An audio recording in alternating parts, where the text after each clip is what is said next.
We are here. I am here shrimping so hard over EMET-SELCH. Look at him looking like Xehanort's twin or some shiz. Like, I'm pretty sure we were laughing about it last stream that like he straight up is just one of the Norts. Okay, I'm also gonna talk about my favorite character so far. More than like me shrimping over him, I love Medion. Look at them. Look at this baby. She is so freaking cute. She has bird wings for ears. Like, I freaking love this baby. I freaking love this baby so much. I have no idea. Well, actually, before I go on, let's also keep in mind the main goal and why we're here. We talked to Ellie Baby. After talking to Ellie Baby, which by the way, saddest freaking moment. If you were not here on my last stream, I responded with, I'm sorry. I miss Ellie Baby. I'm happy that he's not stuck in the Crystal Tower anymore. I'm happy that he's just free now. That's all I ever wanted for him. I would have been more devastated knowing we had to keep him in there.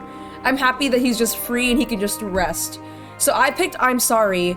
And also, after that, the reason why we went through the rift to go through the past and him using the last of his essence is that we're trying to find, correct me if I'm wrong, we're trying to find clues and to help us probably end the final days, and Hermes is probably the one who can help us get to that conclusion, to how we can stop the final days, what even led to it, what the ancients were doing to stop their final days, and maybe we can implement that to stop our final days right now. So, with that being said, let us continue on with MSQ. Lives apart.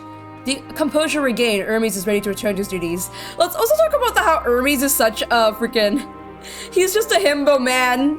He's a himbo. He's kind of anxious and he's a himbo. We love him here. I mean, I'm kind of gonna roast him, but I also can't blame him that much. If everyone is ready, there are a few creations I need to check on. First, we shall return to the spot where we found our wayward amistoma. Have care when you step outside for a hub, for there be more unruly creatures about. Yeah, I wish you guys told me before I ran to that unicorn and before it tried to kill me. I wish you told me sooner.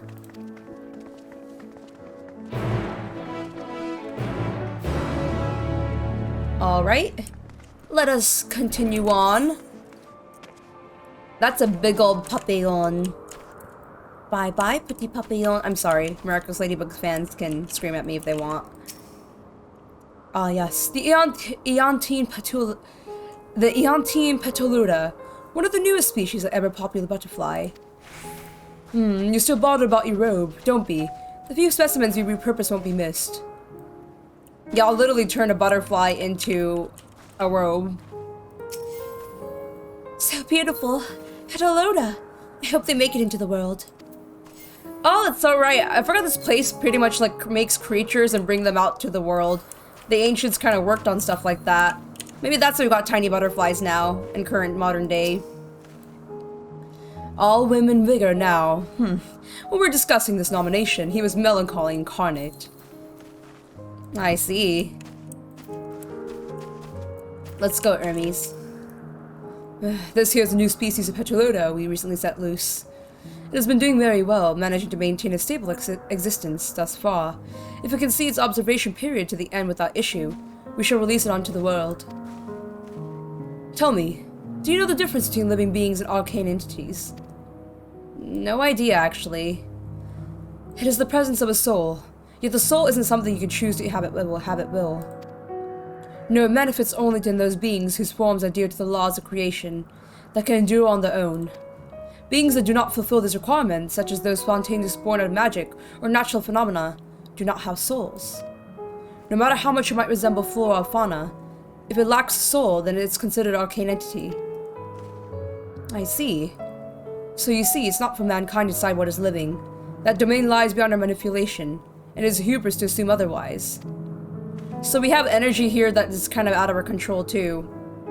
But come, let us head to the nearby beacon. I received a report that arcane entities have gathered there.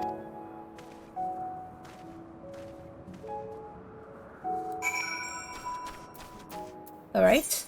Hermes. I love running through the flowers. I wish they did the effect like they did in Ilmeg, where when you run through flowers, you'll like get like little petals flying out you. Oh, they're still there. I want to hear their commentary for every area. Interesting. You're interesting too. Tell me, how did you find the ambystoma? Fascinating creation, much like yourself, little one. Renowned as Hermes is for his flying life forms. It is a rare privilege to be able to see one of his works in progress. Emmy? Why are you always so far away? You emo loner? We're meant to be observing Hermes, but instead we're stuck with Medion. Hey, what's wrong with Medion? I suppose she herself serves as proof of his prowess and a researcher, and creator both. Don't be mean to Medion, Emmy. Don't be mean to her. Don't be mean to Medion. She a good girl. Good baby. Very good baby. Here. Good baby gets head pat. Good baby. Oh, I was literally about to click on you, Ragi. I legit was just about to click on you. As if you're another NPC. Hermes. Ah, less. Yes. Ah, yes. Lightning phenomena. Just as the report... Noma. Wait, lightning Noma. Just as the report said. Although we call the structure a beacon due to its form, it's in fact a magical device. Manipulating the balance of elements, it keeps the isle airborne and maintains the climate thereupon. In the course of its operation, it often sees internal swift towards a given element. Right now that element is lightning, which draws the Noma here to replenish the aether. It appears Medion is busy. Would you care to assist me instead, and feed the Noma? We have to feed these? These beings eat? By using the lightning converter, you can harness the ambient lighting and focus into a ball. A veritable feast for our dazzling friends. Go on, give it a try. I guess. So we're feeding them crystal. Okay. I was like, these things eat? Oh.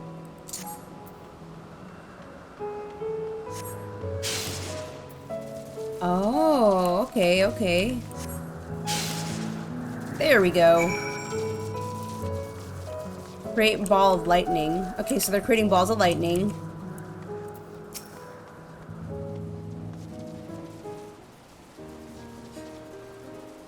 Perfectly done, Manila. Look.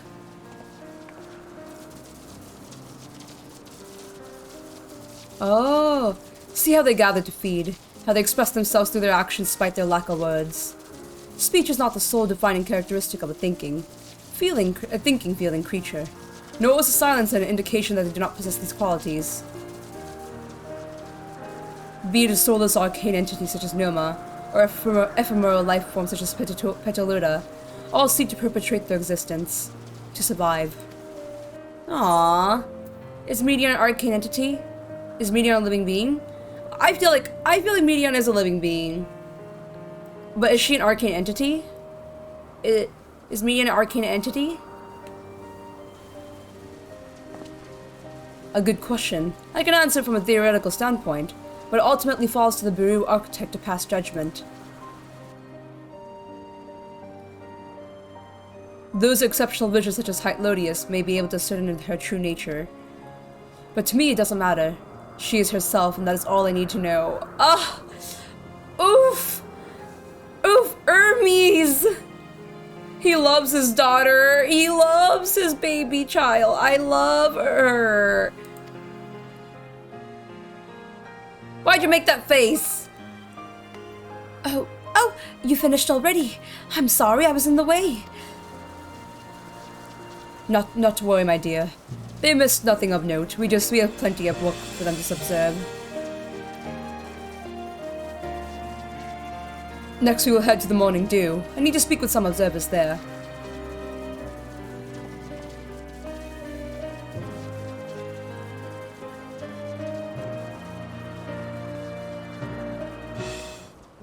Babies. Hermes' dad. We all love baby Burb daughter. Hermes definitely seems like a father figure to her. And I love the baby. I love the design so much of the baby bird. It's adorable. But beware of its sneeze. Hermes went flying once. Oh god, I didn't know these guys sneeze hard. Is that their attacks? Have they been sneezing at us this whole time?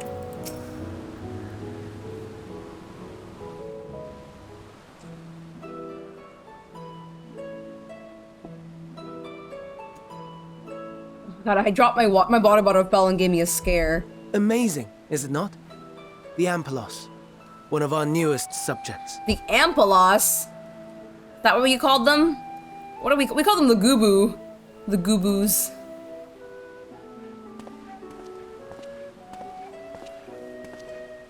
So, how are we coming along?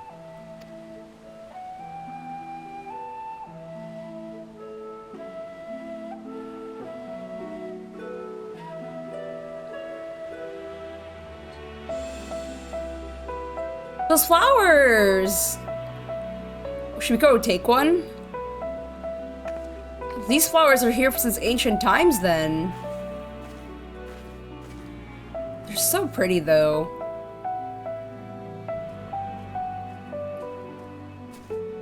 This place is Elpis.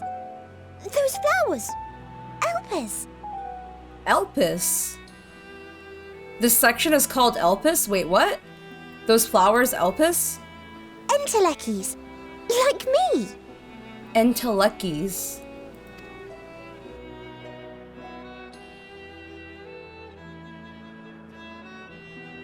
They are a product of Elpis, and so named for their birthplace. Ah, that explains it. A happy accident, born of the hands of a former researcher who loved beautiful blossoms. Unique for how they change color, to reflect the emotional state of those nearby. Though be it here or elsewhere, they are seldom seen in any hue save purest white. So Elpis is probably a pure place with not much, it's just a pure area. Reflect the emotional state, you say? By what means do they achieve this?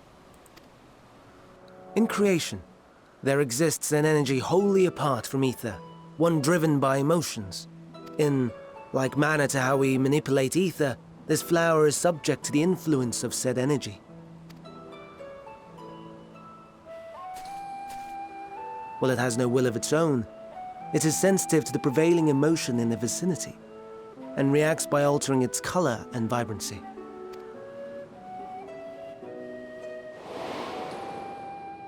Ah. Akasha?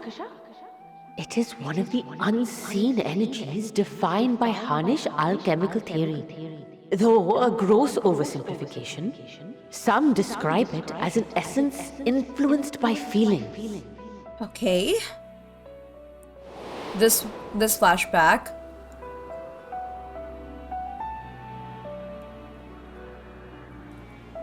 Akasha.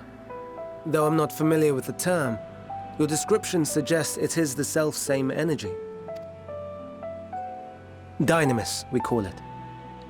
Dynamis. Oh, so that's the original term.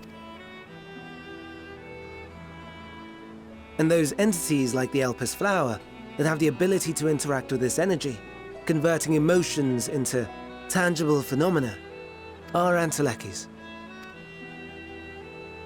That's me! That's me! An Enteleki! Yes, you're a little Enteleki medion. You're the cutest, best Enteleki I've ever seen. That you are, my dear. And no ordinary one at that, but the first possessed of free will. He takes care of her. I like how he talks to her. He calls her my dear. She's like a daughter. She is cute. Wait. A form of energy other than ether? Dynamis? I've never heard of such a thing. Hardly surprising. Dynamis cannot be seen, much less felt. And though its existence has long been theorized, we had no proof until the flower's serendipitous creation. What's more, Dynamis is far weaker than ether. Under normal circumstances, its effects are drowned out by the latter. On account of which, beings comprised of and reliant upon the ether, like you and I, are unable to make practical use of Dynamis. So then only other... 'Tis a truly esoteric thing, known to but a select few scholars. Does that mean only other beings of I forgot the name called Enteleki, or I forgot what it's called, can manipulate it then? Only other beings created from it can use it, or manipulate it, or do whatever they want with it. Intriguing. Then, given the limitations you described, why create Meteon?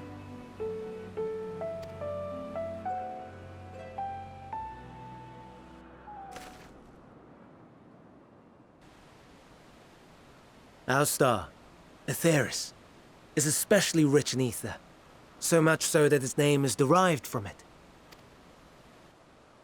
However, when we consider all energy in existence here and in the vast space beyond, Dynamis may account for as much as 68.3%. The more abundant form by far. Were we able to control it, we could open the door to limitless possibilities. 'Tis not unlike a gently flowing stream, unable to break through the dam of ether barring its path. But if we could imbue the stream with the vigor of a raging river... Okay.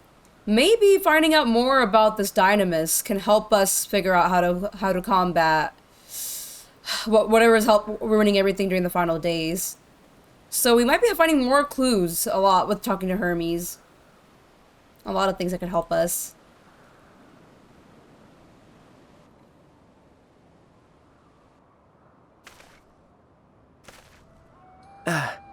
Not that I have such grand ambitions. What's wrong with having those grand ambitions, though? Nay. I merely wish to create a being that could traverse the great expanse.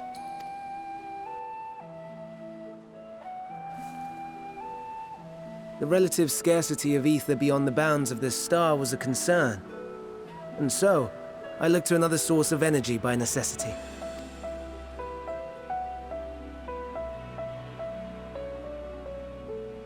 That being Dynamis. No wonder her ether is so thin. Precisely. Yours is thin too. Like an entelechy. Like me. Well, you see, Meteon, I wish I can relate, but I think my case is a bit different than yours. So, are we the same? Entelecchies. Yes, we're an entelechy. I'm an entelechy now. I don't care. I'm an entelechy. You don't ask me. Don't look at me with your big ol' eyes and say it like that. Yes, I'm an entelechy. I'll be whatever you want me to be, Meteon. Oh my god, precious baby. Oh my god, I'll be an entelechy. I'm an entelechy now, everyone. Confirm. Lunella Waka is entelechy now. The end. Don't ask anything else. Sure, I don't see why I couldn't be one. Well, I have been known to transcend my limits with nothing but determination. If I'm thin, it's because EMET-SELCH didn't do a proper job. What? Can I answer that? That's so hard. These are some good answers. Wait, what? I should roast him. I want to roast him so bad. I love bullying him. I like talking about determination, but man, I gotta bully him.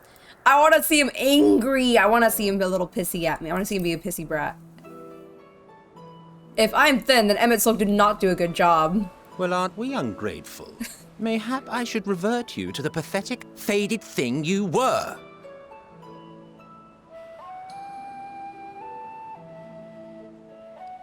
I think I understand now. I think I have a type. I think I might have a type. I think I've discovered what my kink is. I mean, oh, Twitch, don't get me on that. Twitch, I didn't say anything. Twitch, I didn't say anything at all. Let me drink some water real quick. There's a reason why I'm attracted to Y'shtola and Emmet. I think I'm noticing a trend, a common theme with my types. A deficit of ether alone does not an entelechy make. It would, however, make it easier for you to interact with Dynamis. And limited though its influence may be, this quality could prove the difference between victory and defeat. You do well not to underestimate it.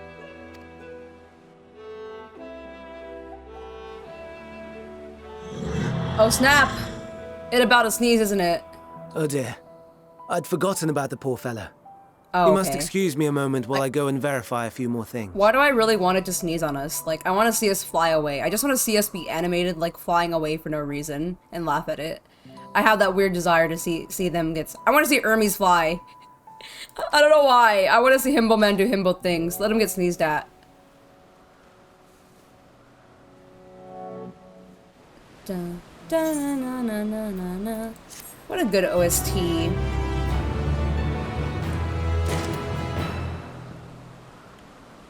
Alright, Hermes is helping the Gubo, or whatever they called it earlier. I don't know the names. I'm not good at remembering names sometimes. Never before have I heard of Dynamis or Entelekes. I can only assume the Elpis flowers submitted to a Baru before I joined. Interesting. Sir? Sir! I'll take a picture because you look nice. Damn it, my hands. Come back. There we go. Very nice. I like the background too. Don't mind me. I'll just continue on G-Pose Simulator. Okay. Okay, Medion. I am here. Intellectio, no, we're friends in thinness. Yes, we are friends. We are friends, little one. We'll be good friends. I know we'll be good friends. Hermes? All appears to be well. This shouldn't take long. I hope so.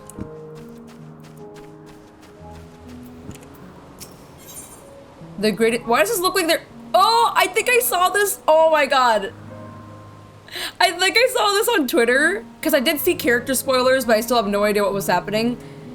It looks like Emmet is taking a selfie.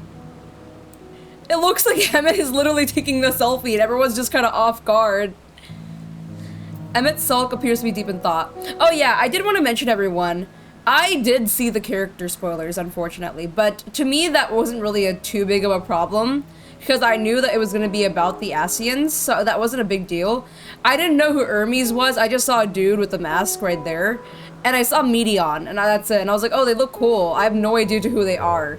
So I want y'all to know, like, during my last stream, I wasn't like— whatever reaction I felt was what I genuinely felt at that moment. AKA me shrimping so hard over EMET-SELCH. Like, that I'm still gonna shrimp over that man. Like, you're not gonna stop me shrimping over that man. That was still a genuine reaction. I'm still gonna hype him up no matter how many times I'm gonna see him. But yeah, their greatest contribution. EMET-SELCH appears to be deep in thought. Not that I or anyone else would be able to make use of it, even if we knew. But it irks me to discover that there's an entirely different form of energy, and no one told me. You just joined an Elpis. I don't think there's not much secrets to be told. That personal annoyance aside, Hermes knowingly is undeniably impressive. Given that there are none among the 14 who specialize in the Celestial, he would be a welcome addition. Assuming he can persuade to join, that is. I still can't understand his hesitation. Why did you join the convocation? What do you specialize in? I mean, I kind of want to know why he joined the convocation more, frankly, if you want me to be honest. Why did you join EMET-SELCH? Oh, you wish to know why EMET-SELCH was chosen for the convocation? I should be glad to share the tale. It began when— not another word. What? Lest you've forgotten, were to learn about Hermes, not me. My misspent youth is not your concern. Rude! I wanted to know! I wanted to know why you joined. Rude. I'm angry at him. I wanted to know why he joined. I legitimately don't know. Roggy, what the heck? I didn't even know you were standing right next to me. How do you always like, I obviously see Lucy right there. I know she's right there, because she's always— wherever height is, she's gonna be there. You, on the other hand, what the heck? I didn't even know I didn't even know you were standing there. Hermes, let's go. My apologies for the wait. I've inspected the ampulos for my satisfaction. All is well with the creature, and I dare say it won't be long ere it released onto the world. Another creation, however, reportedly isn't faring so well. The Charbidus. The Charbidus. That's all we should tend to next. The Charbidus? If you would follow me, my friends, we shall return to the main isle and head north. The main isle, then.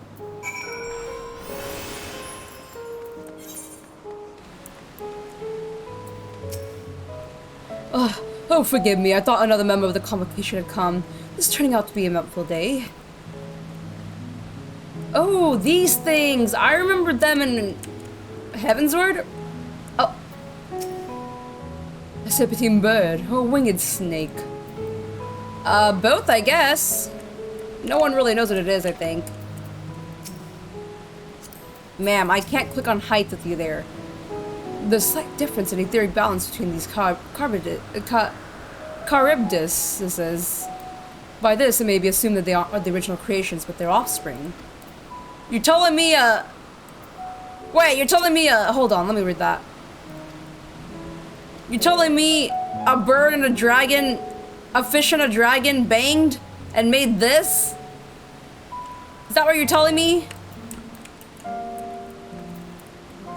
What two beings did EMET-SELCH say they are? A bird or a winged snake? You're saying a bird and a snake banged?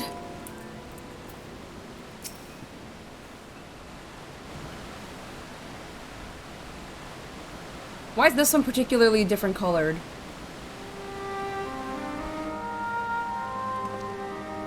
I understand there's a problem with one of the Charybdis. Yes, that's right. As you know, the Charybdis is based on a sea creature. Owing to the adjustments to enhance its affinity to wind, it is capable of flight. The specimens created from the concept could all fly without an issue, but a problem arose in subsequent generations. The third generation creature was born with the etheric balance leaning strongly towards water. Its aquatic origin reasserting itself, it would seem. Oh, I see. The result being its affinity to wind is diminished and it cannot fly. No matter what we try, we can't get it to rise even with the slightest bit. For such change to manifest a few generations, I feel they are too unstable, flawed. With your permission, I will root the creatures and recommend to the Bureau that the concept be revised. Aww. With its etheric balance leaning towards water, the Charybdis would need struggle to manipulate wind. It is too early to conclude that it cannot fly. Having failed the first, it may simply have developed a fear. I shall transform and fly with it, helping it manipulate wind until it finds its wings. Oh, Hermes! What? You needn't go to such lengths. But he wants to. He cares for the being. Oh. You don't know? But of course not. Transformation is an art in which one manipulates a vast quantity of aether to construct another body around oneself. In practice, this allows one to assume any conceivable form, and thereby transcend the limits of one's flesh. Yet convenient though it may be, transforming in the presence of another is considered to be vainglorious in the extreme, as uncounted and seemly as running about robeless. Shameful. Am I to understand you make a habit of this?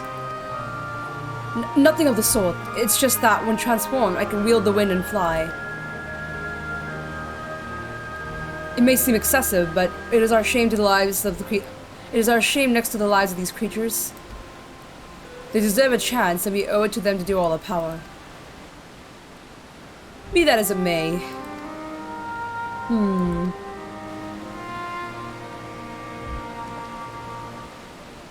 Yes, I believe we have a solution. EMET-SELCH, may it trouble you to move that Charybdis away from its fellows, somewhat out of sight. I love that he makes that face so often. Meanwhile, I'd like the rest of you to help me prepare here. Something, looks at Hades' trial wigs. So when EMET-SELCH transformed into the Hades boss he fought, he was basically stripping Naughty. Oh no. Emmy. Oh, Emmy! Out here turning into a big old being. Emmy! How shameful! He went that far to see me? He went that far for me? What mischief are you scheming now? No mischief, I assure you. I would but spare you the need to report your colleagues that Hermes committed an indiscretion. So how, little fate, run along?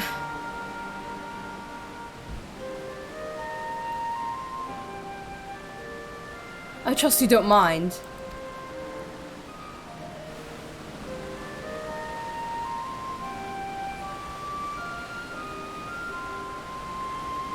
We're gonna help this baby fly.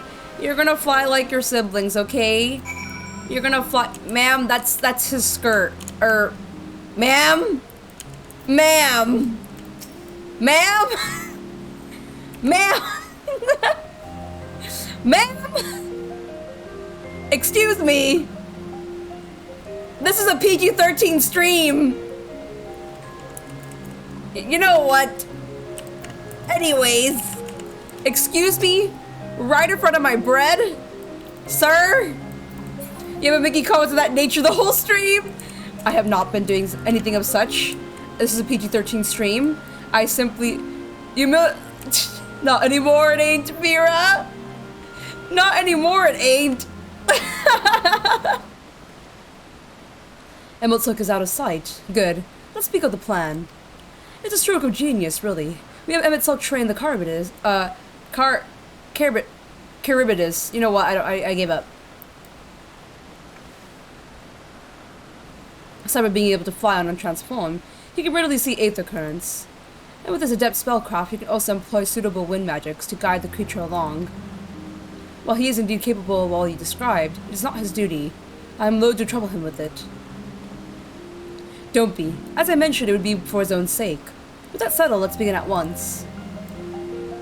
Vanilla, I want you to go to EMET-SELCH. Tell him that you have a favor to ask. He will be declined to cooperate at first, but you mustn't be discouraged. With our friend, the trick is to be unflaggingly persistent. Off we go now, and good luck. Say, I have a favor to ask. Okay. Where is he? I have a favor to ask. Let me can do favors. Oh, well, let me get the others. There we go. The cat is going on her way. Well, all your preparations for the scheme that is clearly not a scheme complete. I have a favor to ask. Alright. I have a favor to ask, Sir EMET-SELCH. Oh, right. It's not on the say. Wait, I clicked on him. There we go. Oh no. Oh no, you don't. I'm not lifting a finger. I don't know what Height Lotus is up to, and I will not be made to know. I refuse. Height Lotus is to be believed. Relentless instance be served to wear down everywhere EMET-SELCH. Please, EMET-SELCH! Oh my god. What is this? What is this? I'm not liking this. No, I'm actually liking this. But I'm not liking this, but I'm not liking this. I'm kind of liking this. No, I'm not liking this. Oh no. This stream is gonna become rated M. No more PG-13 anymore. Rip Luna. Help. Help. My fingers are shaking. Please. Pretty please. EMET-SELCH. Please, EMET-SELCH for me. Oh, damn. No, no, no. You are not foisting this nonsense on me. But Emmy. I'm given to understand you have the power to help the Charybdis, and should be quite willing to do so. And so I appeal to your better nature, most benevolent EMET-SELCH. Please teach her to fly. Most benevolent EMET-SELCH. Or else Hermes will transform. Right now. Hermes knew what's up. He sent them over because he knew what's up. Hermes knew what's up. I got it. Not Hermes, sorry, Height Lotus, sorry, my bad. Now, there's no need to go quite that far. Altruism is its own reward, as I'm sure he would agree. No, Height Lotus knew what's up. He knew how Emmet was gonna react and how it's gonna go down. Now they're gonna have to blackmail him. Oh, would he now? And who contrived to put me in this position, pray tell? Nothing so devious. I merely suggested a possible course of action. Height Lotus said if you insist EMET-SELCH will comply. Wait. Shamelessly too. Height Lotus, how much has he begged in the past? Shamelessly too. Height Lotus said if you insist EMET-SELCH will comply. That means he's begged shamelessly in the past. Oh no, is that what it was implying?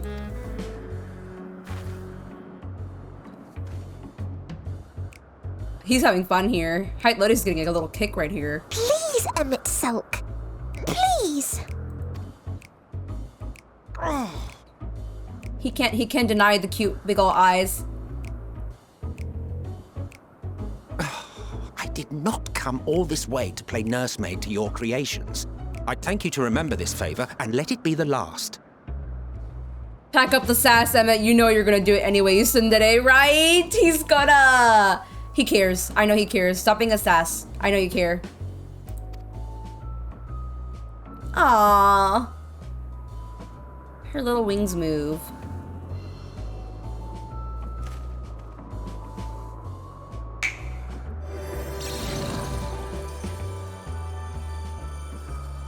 Whoa. I will aid it once it has taken to the air. It falls to you to shepherd it skyward.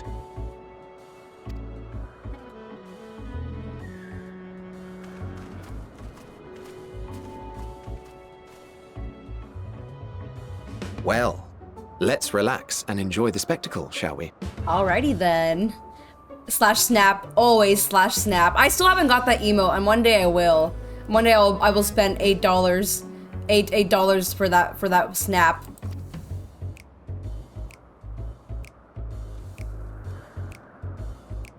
He rides the horse-looking thing, metallic being.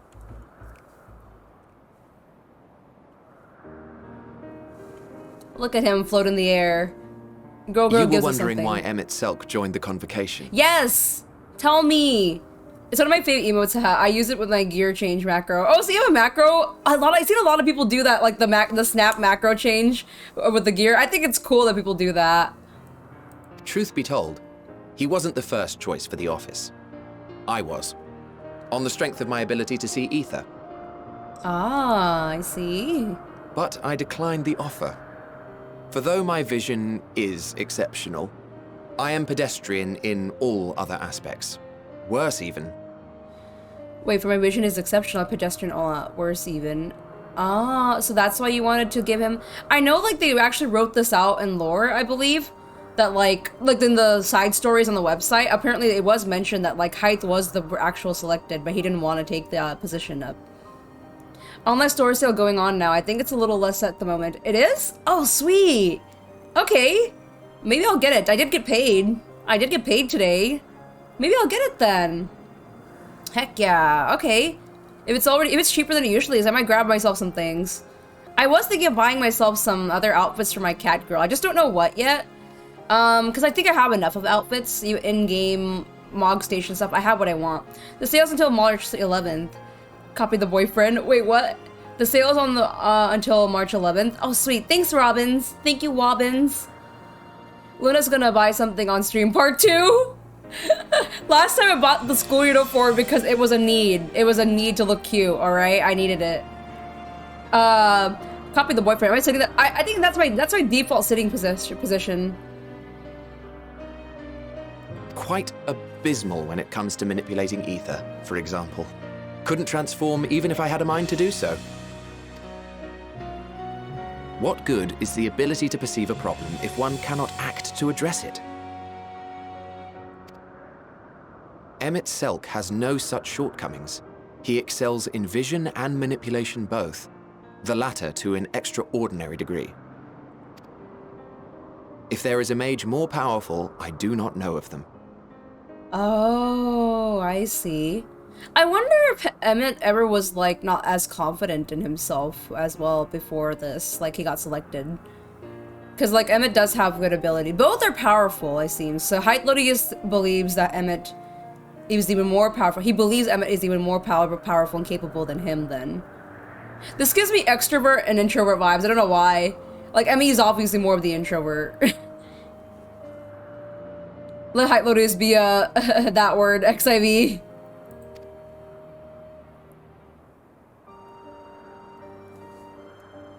I don't know why. I feel like we're vibing. Thus did I recommend him for the office in my stead. And I wasn't the only one. Far from it.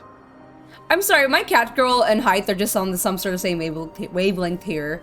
I feel like we both are vibing very nicely. I can feel some good vibes between us. Countless others vouched for his skill and character.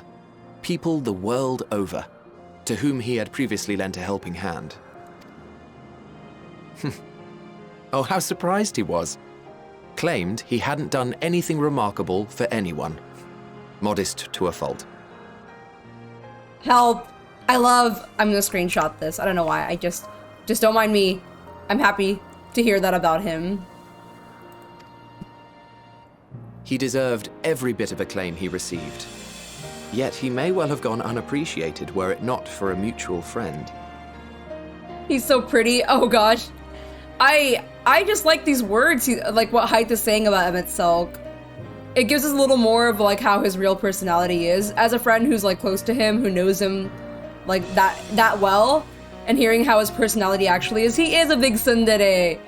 See, he does care.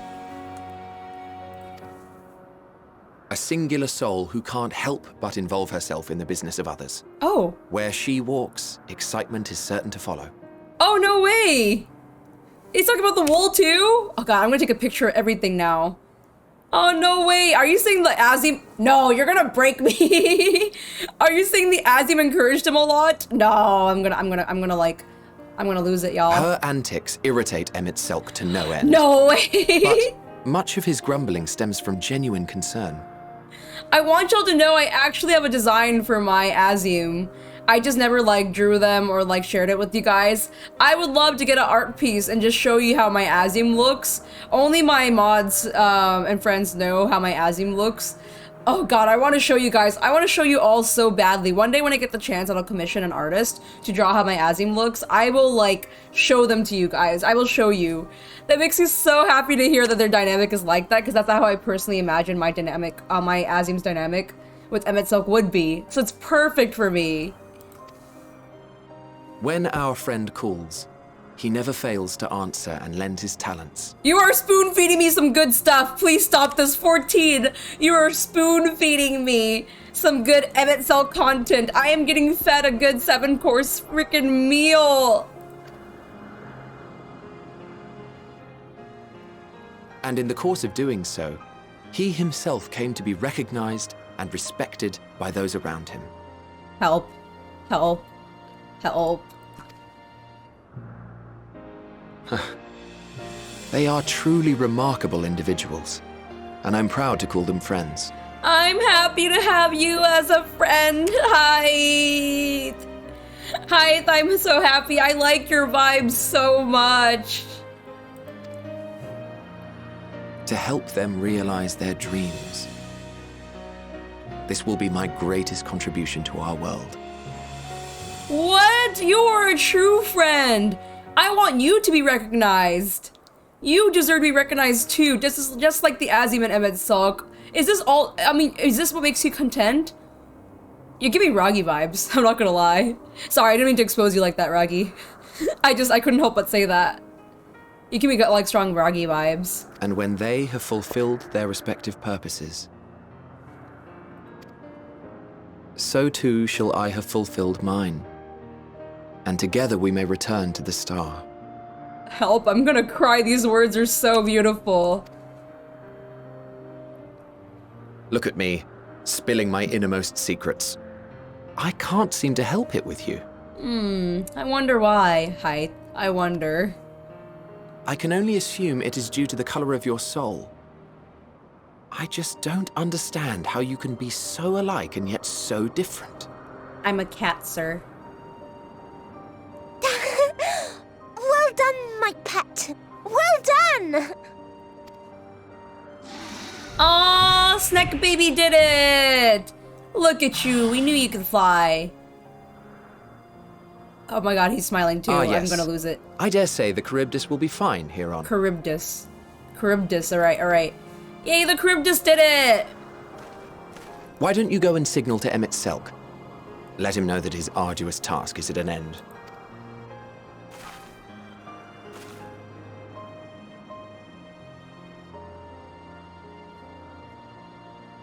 Friend.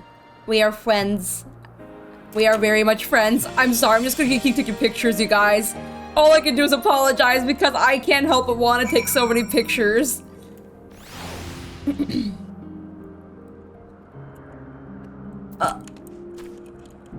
Jesus Christ, this whole time.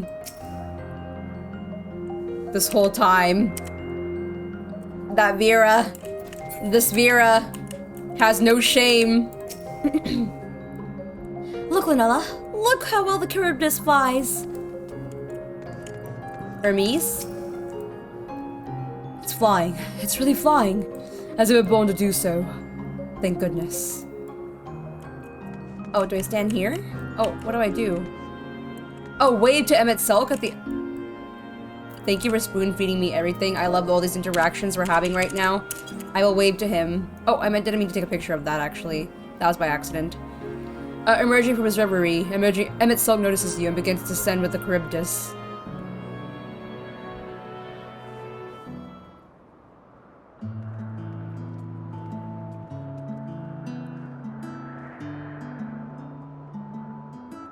I have no words to express my gratitude. Thanks to you, the Charybdis has learned to fly.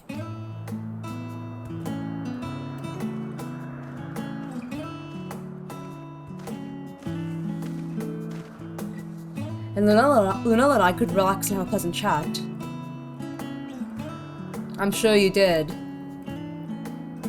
The creature needed some small assistance at first, but soon it was flying more or less on its own. I doubt you'll need to repeat the lesson. That was truly impressive.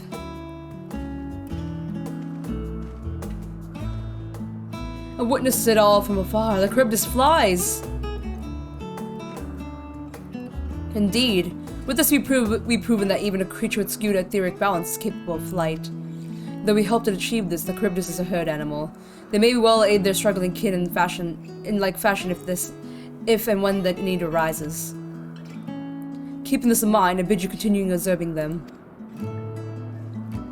If that is what you want. But if I may say so, rather than hoping an idealistic possibility comes to pass, would it not be simpler to have the concept adjusted? That way we could guarantee the anomalies such as the specimen are never born in the first place. These creatures are already here. We will spare no effort in giving them a chance to survive. As you wish, Chief, as you wish. I'm assuming he meant, like, they already exist, why get rid of them, you know? They already live and they exist, all we can do is aid them. Hermes.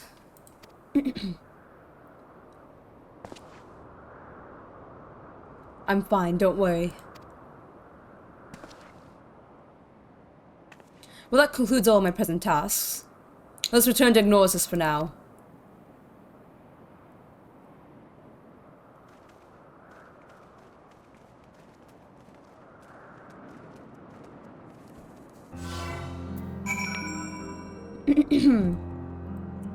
He seemed really upset when they said that. I think he really has like a lot of love for the beings he creates. And you can tell, and they show that really well through the cutscenes.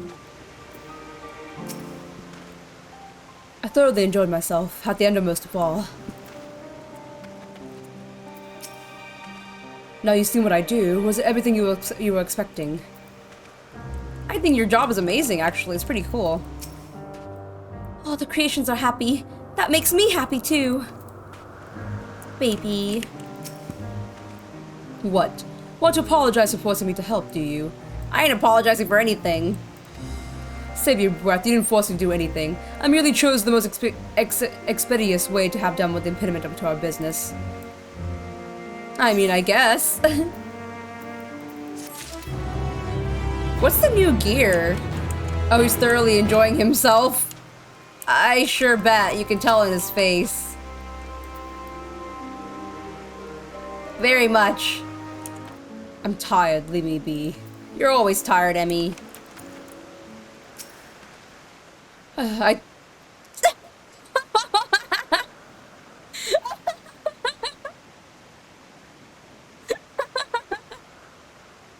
No! No! I thoroughly enjoyed myself. At the end, most of all. Wait. Hold on. I think I read it the first time, but it didn't hit me. No! Disgusting! Disgusting! Disgusting! Aether to Aether. Something seems to be weighing on Emi's mind. Tell me, Lunella. In the course of watching me, have you learned aught of value? Quite the... Good, get out! That's enough stream today. Out! Everyone just... No! Goodbye, everyone! I'm ending stream right now! Alright. Tell me, Lunella, in course of watching me, have you learned aught of value? Nothing so far, but I'm hopeful that will change. Dynamis. Dynamis seems promising. Not sure what I'm looking for, but I don't think I found it yet. This is very much like me. This is exactly like me. Thank you for the third option. Thank you, 14, for always offering that one third option. That always fits me. I don't really know what I'm looking for anymore, frankly. If only my work were more interesting. Nevertheless, I'm still indebted to you for keeping me on company. If there's aught I might do, you need but ask. Chief Hermes, what good fortune to find you here. Something the matter. The Lycon. I'm afraid it's done it again. No sooner did we release a one for the observation that it set upon nearby occupites, slaughtering them. Was the creature hungry, or somehow provoked? I just fed by them myself, and the occupants are keeping a wide berth. It is the nature of the Lycon that is to blame. Their innate is viciousness. Temperament aside, its outstanding creation, perfect in form and function. Though it may not be suited for release, I have no doubt that the Bureau will accept this concept of preservation. In any case, there's no point in postponing the inevitable. Duros will revert them all at once the paperwork is in order. Aww. Where's the scene of the incident?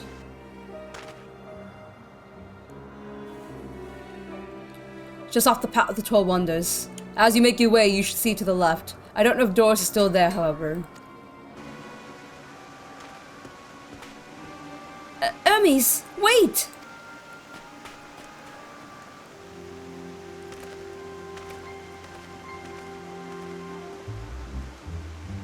If this is part of his work, then I would observe. We follow.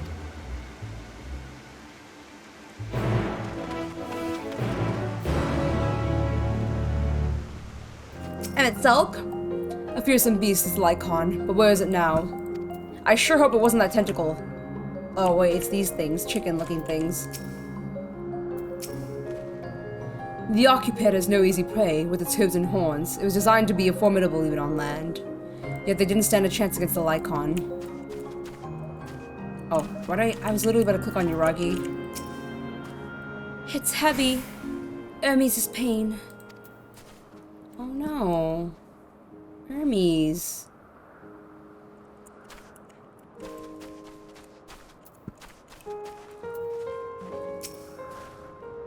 The lacerations and burns are unmistakable. A Lycon was indeed responsible. No, but the creature's nowhere to be seen. Doros must have it taken it away. The man makes his base at 12 Wonders. I shall go and seek him out there. EMET-SELCH and I will search the area for good measure, just to make sure the Lycon did not escape. My thanks. Let us meet the 12 Wonders when you have finished. I will go on ahead. Please follow with Lunella. Oh, Hermes. Come, it's down the path and over the bridge.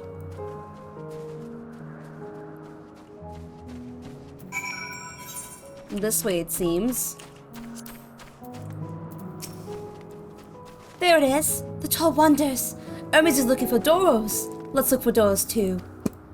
He's a man with long blonde hair. I think I'll know him when I see him. A man with long blonde hair. Dark-haired man. With the Alma hair. Not Alma, sorry. The, what's his face? Shoot, I forgot his name. We ran the raids. I totally forgot his name. Ramza, there we go. Once I get back and record today's results, I should finally be able to put that report to bed. Not Doros. His hair is long, but the color is wrong. Alright, wrong man. Blonde-haired woman. If you're with me, Tihan, then I assume you're on an errand for Hermes. What can I do for you? Sorry, wrong person. We're looking for Doros. Ah, I see. We do have similar hair, but people often mistake us from afar. Hope we find him soon. Thanks for asking. There they are. Is this him? Doros. That's Doros! That's Doros! Well now, if it isn't Medion, what brings you here?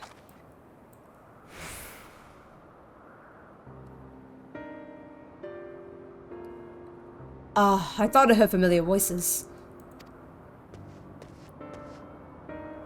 I didn't realize you two had decided to help me search for Doros. Thank you. You're in charge of the Lycons, I believe. Where are they now? Out in the fields and restraints. Frenzied as they were, I couldn't well return them to Catesis. Once I submitted my report, I'll see them reverted without delay. It's as he says. The beasts are indeed quite ferocious. You're one of the 14. What brings you here? Nothing you need to concern yourself with, as you were. We heard the news, and the Lycon sought their occupants. As the observer in charge, you're of the opinion that they are not fit to be released. I am. Their abnormal aggression and exceptional strength makes for a highly problematic combination. It matters not where they are released. Lycons would rather threaten their species and upset the natural order. Could it be that the specimens observed are an outlier? Highly unlikely. We created a good many of them. All exhibited the same tendencies. Even when we used Kairos to begin with a fresh slate, their behavior was unchanged. Kairos? A memory configuration system. A chief himself created it. It allows us to erase or alter memories, that may observe creations in different environmental conditions, without needing to remake them up from scratch. Quite impressive, and potentially dangerous. Depending on the intensity of etheric emission, Pashtarot may wish to have words with you. Rest assured I kept all values within prescribed limits, and prevent misuse. Its applications are limited to those authorized by the Chief Overseer. Do not misunderstand. To manipulate a subject's memories is an intrusive act I deeply abhor, but it's so preferable to execution. Come now, Chief, let's not be so melodramatic. What was born of Aether is simply being reduced to its original state. I know the distinction concerns you, but we must not lose sight of the bigger picture, making rational choices for the sake of a more proportionate star, I believe. If a creation cannot be properly studied even with the aid of Kairos, we remake it. Without aid of Kairos, we remake it. If a creation is deemed a detrimental existence, we unmake it. It is all for the greater good, and none question the necessity of such routine process. I'll understand these things, I do. I would never think to unleash a clear and undeniable threat into the world. Yet insignificant through the air, their individual lives would be next to all creation. It is all the Lycons have. Before we steal their feats, we owe it to these beings to exhaust all options, to ensure that nothing has been overlooked. If you insist, let me provide you with the full report. You may take it from there.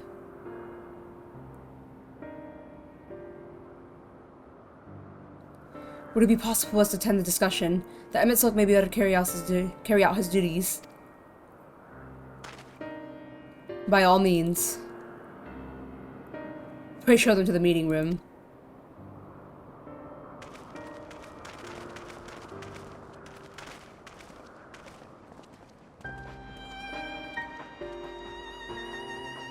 What's little Medion feeling? His sadness?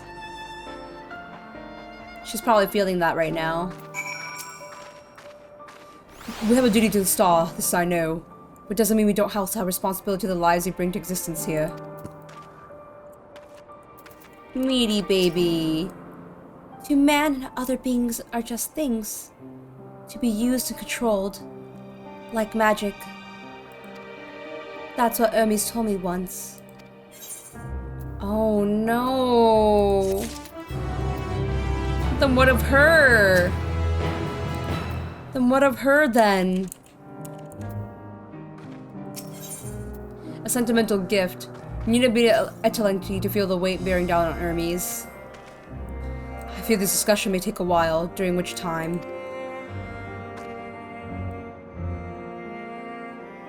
Medion, are you feeling unwell? It's not me, Hermes. It's you. I won't go to the meeting. I'll stay with Lunella. Loath though I am to impose, may I leave Medion in your care again. You can count on me, Hermes. I'm in your debt, if you'll excuse me.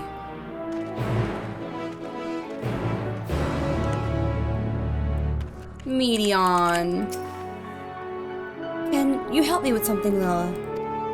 The meeting will make Hermes sad. I want to cheer him up. With a flower. Hermes likes flowers the most. All of creations in Elpis. Most creations are expected to be interesting, or beautiful, or strong, better in some way. But flowers are different. They're designed to suit our emotions, what we feel and want to convey. Hermes likes that. I can't make flowers, so I'll search for one. And I want you to search with me. Let's start here at the 12 Wonders. Alright. Let's go together then. Let's look for flowers for him then. Get flowers together. Vibrant purple flowers bigger than your hands adorn the tree. Oh, so big and bright. I love them. But they must be too bright. You have to think of the recipient. That's what Hermes said. Then the next one's... A tall, slender tree rises... Oh, a tall, slender tree rises before you. You crane your neck to look for flowers. That's a tall boy.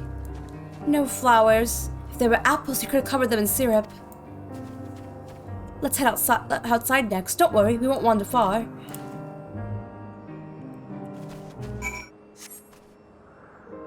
An array of beautiful flowers grow in the bed. Their mix of colors forming a pattern. These would be better for Hermes, but they're hedged in. That means you shouldn't touch them. They're either under observation or poisonous. Any other places should be fine, though. Let's keep looking. Alrighty. Can we jump on these? We can! Set on a tall, thin stalk, the oddly shaped flower is mesmerizing in its undulations. Oh, a kani, a flower that can move! When Hermes wasn't looking, it shot seeds at him. Not a good gift, maybe. But you're good, Linella, at spotting flowers. We'll find something soon.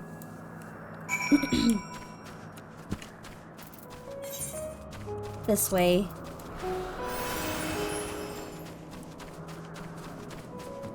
I love running all around with Medion. You spy nothing promising nearby. At best, common-looking grass with some few tiny flowers. Nothing around here. Ah! Over there, Linella. Something big. Huge. Here? The Maldorus grass? This thing? I don't think this will work.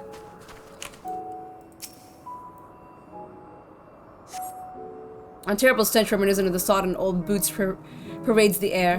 Without a doubt, the culprit is a mortal-like creature before you. It's an agonist! The things around its mouth look like petals, but the flowers are the orbs on its head. When Hermes inspected it, it swallowed him up. He didn't even leave his room for days. What do you think, Linella? Would he like it? It's probably not a good sort of memory. I'd rather not go near that thing. I don't think that's a good memory for him, Medion. So not this one either. Finding a good flower is harder than I thought. I'm sorry, Linella, but could we search a little more? Maybe as far as the fields over there. I'll pick something after that, I promise. Anything for you, Medion. It's never a problem. Maybe we'll find something here. Lush green fields stretch out before you, ending where the sky begins. Aw, there's nothing. That shiny thing over there. What could it be? Over here? Ooh, these! The best flowers.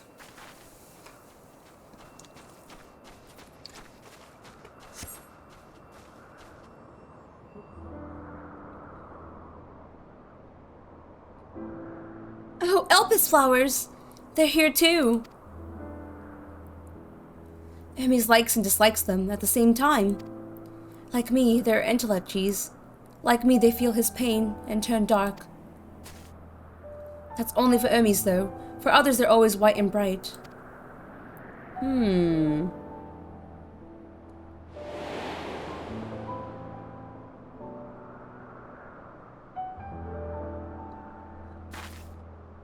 Why Hermes specifically, though? Why did it turn dark for him? Truly, the flower was dark in your home. Then, do you have it too? A dark emotion. I've known the pain and sorrow of loss. I felt great fury and frustration. I've been plagued by my doubt and anxiety. I dare say I have a few. I think anyone has a few. I think as us, the wool, we have, we've known the pain and loss, words. We have felt it before. We know how it feels to lose a lot, to feel a lot of pain. I see.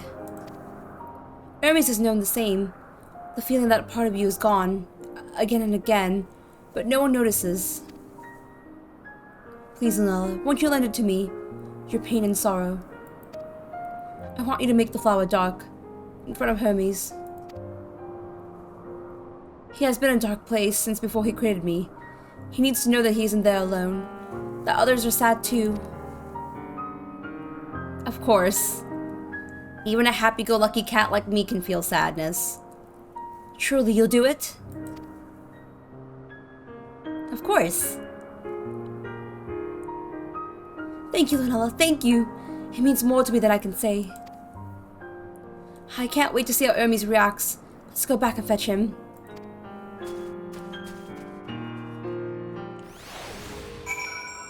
Oh, we sit near flowers. It seems they're still talking. Let's wait until they finished. And we wait.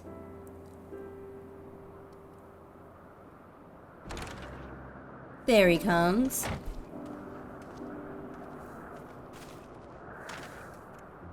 Hermes! Aww.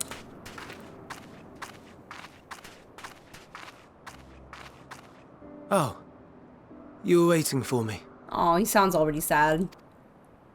You've finished talking?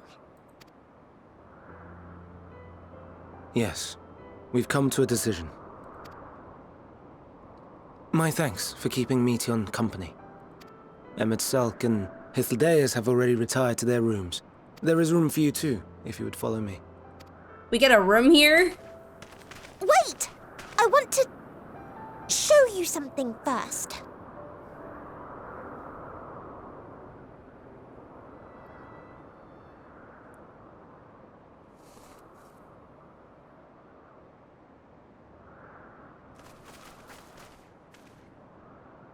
Elpis flowers?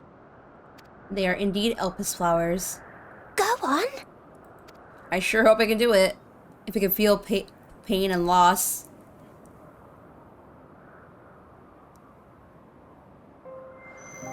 Oh, they're purple.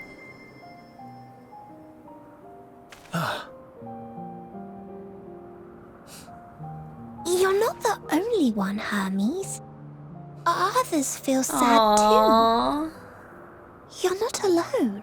You're not alone. I see Meteion has shared much with you.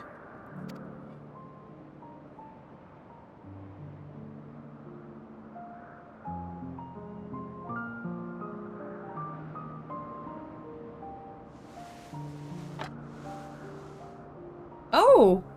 Face reveal. Oh, his eyes are so May we pretty! talk a moment? Excuse me! Oh, his eyes are such a pretty, pretty color. So remember that, in your darkest times, that you are never alone. There will always be people who love and care for you. Of course. That goes for everyone in the chat. Always. Even when you think there's no one who cares, there's always going to be someone who cares for you. Remember that, you guys. Oh, Meteion. Not Meteion, Hermes. Oh, Meteion! So cute! What?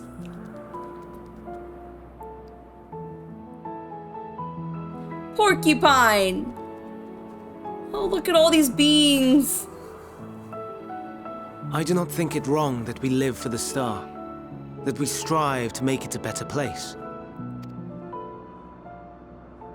And yet, in carrying out my duties here, there are times when I am plagued by doubt. Do you recall what Hythlodaeus said, when we first spoke of my nomination. Death is the privilege of those who have fulfilled their purpose, a choice they embrace of their own free will, and when they depart, it is always beautiful. Perhaps it is, but only for man.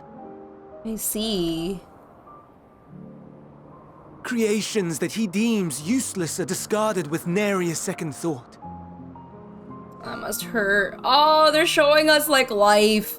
No, don't get me thinking about life. I love games that make me think about life, alright? I love games that just make me get philosophical and just make me think and enjoy and appreciate the things I have around me.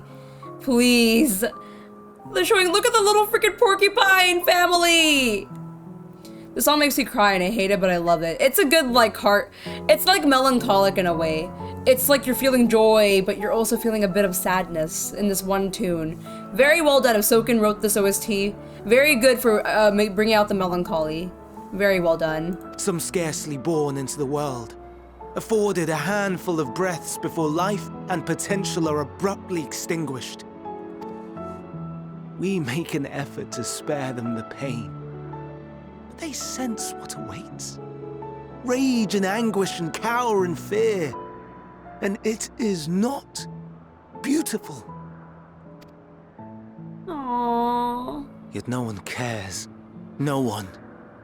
Hermes. So fixated are we upon the duty that we do not pause to question the method. It's always good to question my opinion. I think, and this is something I will say, like, I think humanity as a whole would progress better if we can always question some things. Like, there's some things you just do without thinking. But if you, always unwrap and unravel why we do such things, and then, like, try to find a way to fix it, I feel like it would be... It's a good progression, is what I'm trying to say. I feel like we can always, like, make things better, but we just choose not to and just go with whatever we do.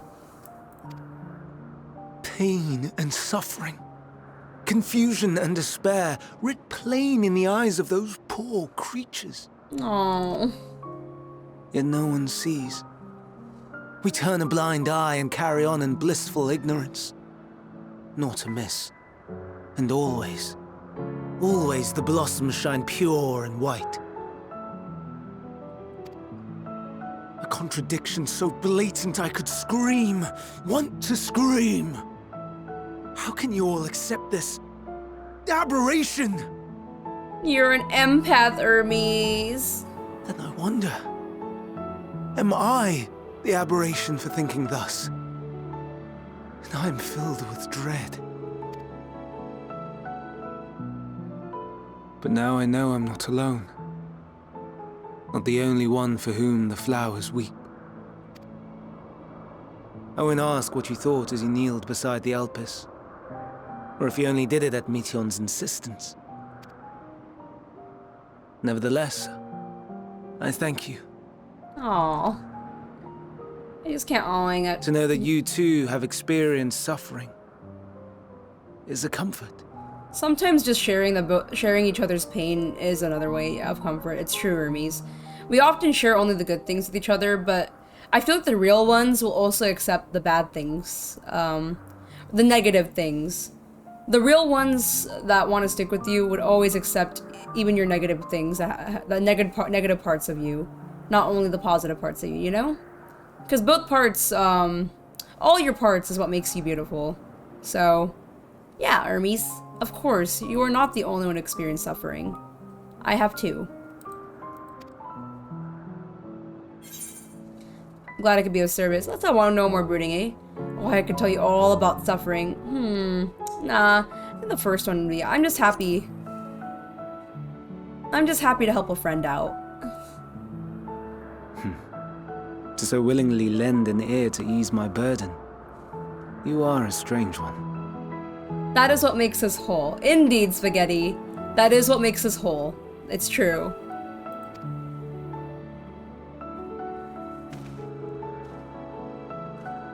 The stars in the heavens. Know you what they are? Though it is too far to tell, each glittering light could be a world not unlike Aetheris. A world filled with life, So many stars, so many lives. For us, there may be no higher purpose than to live for our world. But what of the other living beings out there? What is it that gives their lives meaning? That drives them day after day after day? You're such a curious soul, Hermes. I love it because these are questions I personally would ask too. I feel like Hermes and I are actually really similar, actually. I feel like I see a lot of myself in him. I like it. I like his characteristic very much. I like his questions. I like how he thinks. It's good. I like people that are not ignorant. You know what I'm saying? I like people that just...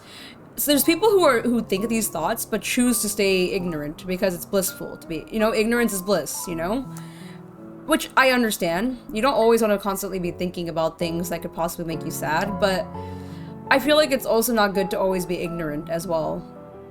If we stay ignorant, we won't be able to help those around us. And if we don't help those around us, then I feel like the world just will never just go round, you know? To pose that question to our undiscovered cousins, I created beings of dynamis, who can traverse the vast emptiness between the stars. Meteion and her sisters. Sisters. Sisters? She has a great many of them. And they have already departed on their journey, traveling to one star and then the next in search of life, as one might expect. Exploration on such a grand scale is rife with difficulties, and thus far I've naught to show for it. But I have faith that we will make some manner of discovery ere long. And when we do, I should be glad to share our findings with you, in gratitude for your kindness.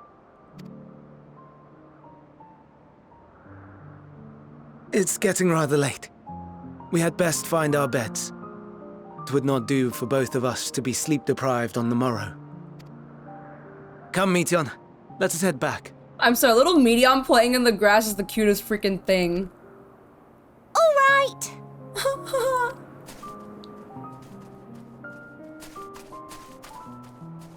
Oh. Oh.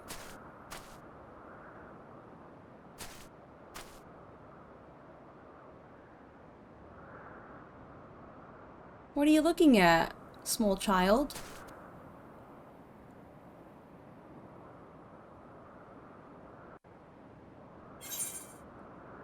A sentimental gift. And that was indeed a sentimental quest. Oh! Da, da, da, da. I have leveled up. I'm assuming now would be a good time to take a break. I'm assuming that's what Caine would say. Because I think we finished up a good quest here. Twins. GG. GG, level 87. Were you able to get some rest? Please do not hesitate to let us know if you're feeling tired. However, you might exhaust your scarce reserves with Aether. That we couldn't see the rooms, but I don't think it was going to be that important of a cutscene if we went to a room anyways. The prodigal familiar returns, and after causing all manner of trouble while we were in our meeting, I'm sure. Wow, thanks, Emmet. You don't trust me, do ya? That's a shame. Verdict and execution. Hermes appears solemn and sorrowful. An all too brief interlude. Perhaps, but it's time I attend to my next task. As EMET-SELCH and Hytlodius are aware, we reached a verdict regarding the fate of the Lycons. 7 were created for observation, and all 7 must be unmade. Doros has followed the correct protocols as chief overseer. I can find no fault in his judgment. The Lycons would disrupt the natural order, ravaging and consuming other species until they themselves starve and perish. They cannot be released into the wild and cannot be allowed to remain here in Elpis. I intend to petition the Bureau Architect to have a concept preserved as a restricted purpose, hazard a life form. Hytlodius is pledged to support me in his endeavor. Yet whatever the Bureau decides, the existing Lycons have served their purpose. Doros has already isolated the creatures and is preparing to carry out necessary measures. I will join him forthwith. It is my duty to witness the conclusion to this study. If you want resolved, then we will have to accompany you. Of course. Let us be off then. We return to the main aisle.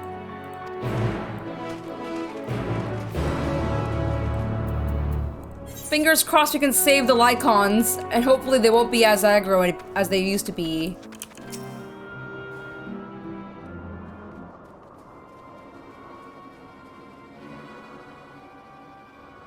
Doros, are you hurt? What happened here? They caught me off guard.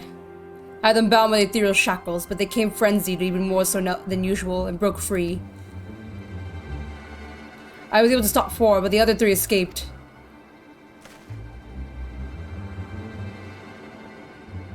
I see them. 2 have taken to the air above the 12 wonders.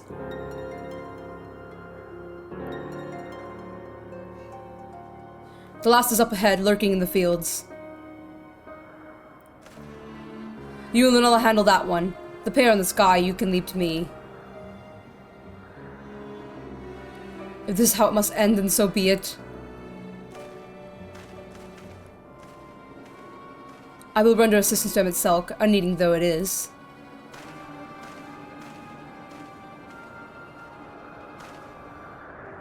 Medion, you are to stay here with Doros. But Hermes! The Lycons must be reverted. I would spare you their pain and mine. This is my burden, not yours. But if you're intent on helping, then please follow my lead.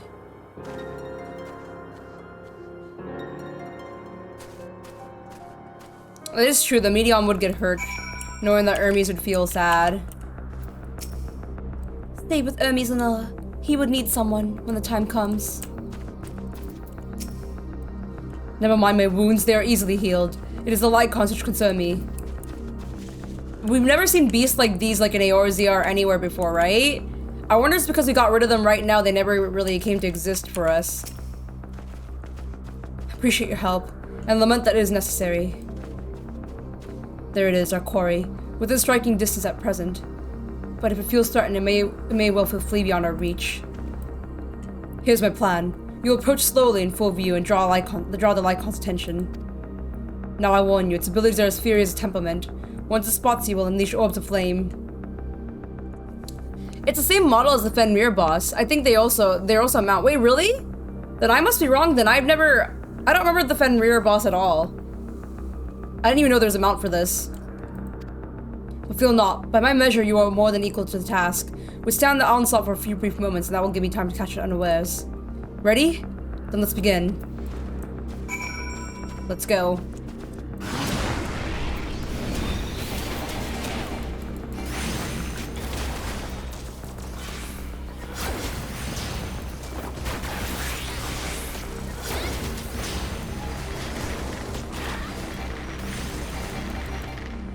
Oh snap.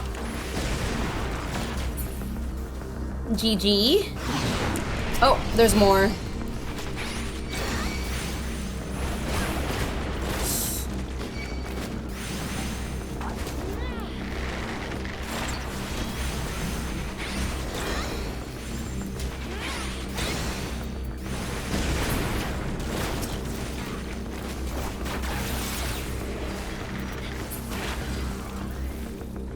Got him.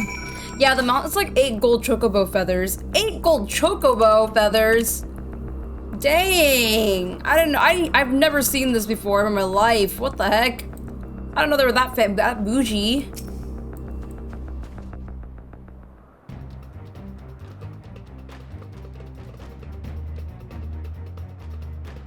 Now. Oh, snap.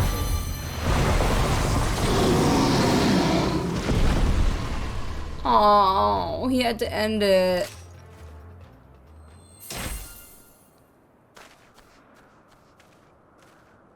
Oh. Forgive me. Please, forgive me. He didn't want May to. you and your kin find peace. He didn't want to do it. Wherever your souls may drift in the underworld, may you find tranquil seas.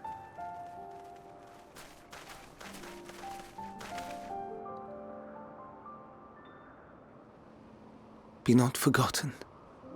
In concept endure, to reclaim form and one day live again. Serve not the star, or any purpose save your own. Live again, if that be your desire. Oh.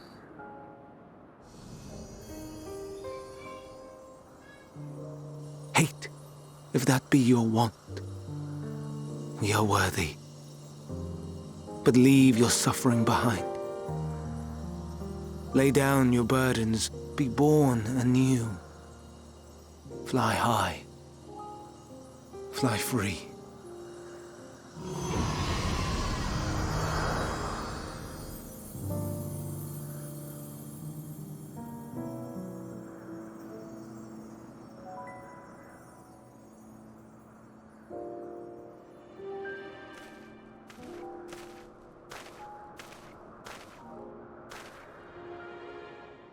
Join the convocation, Hermes.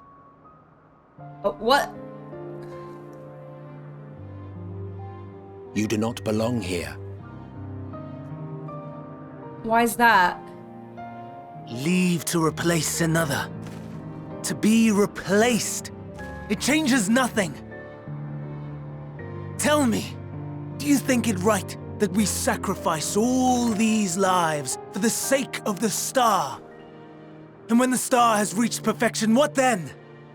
If all who are satisfied choose to die, shall we all die in satisfaction? Fair point.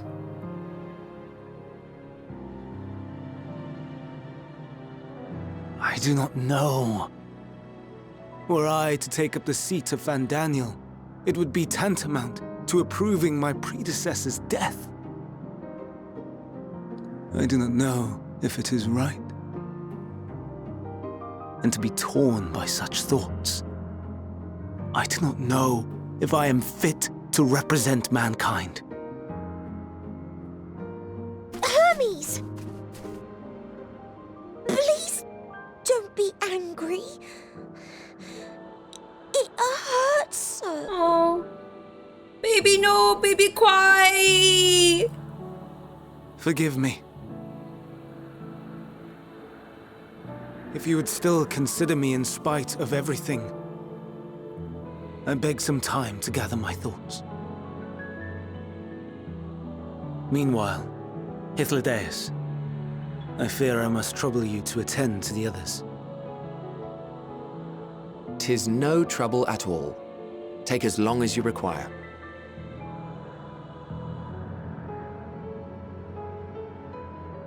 And you, my friend, I pray you find that which you seek. Honestly, it's thanks to you, Hermes, I'm finding a lot of hints to what I need to do. I expect we have some few matters to discuss. Shall we return to the 12 Wonders for a time? Aye.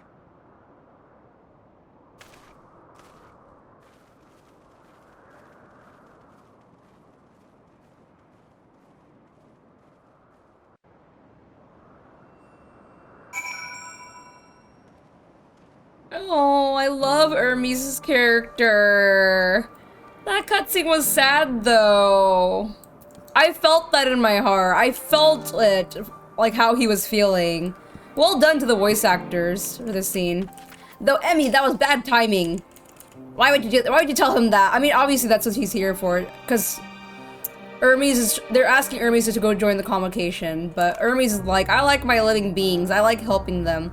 But he made a fair point, though. So what, are we just gonna make the star the most perfect star in the world and all of us will just die? He's basically saying, what's the point in that? Is that really what living is? Just live to be perfection? I think, at least for me, living is the fact that we acknowledge our imperfections and embrace them, you know? That's what living is. You just, why would we strive for this, like, this perfection, you know? This perfection. It's been quite exciting to visit you thus far. Oh, you weren't injured, were you? Good, good. The other light cons have been taken care of. The incident is resolved and life in Elpis continues as normal. Or ends, as the case may be. Rationally speaking, I understand Ermi's argument. No matter how well deserved the rest, there is a pang of sadness when the colleague leaves us. Yet never has a departure caused me such grief as Ermi's appears to feel. What must it be like to experience such torment? I wonder how it must feel like, Emmy.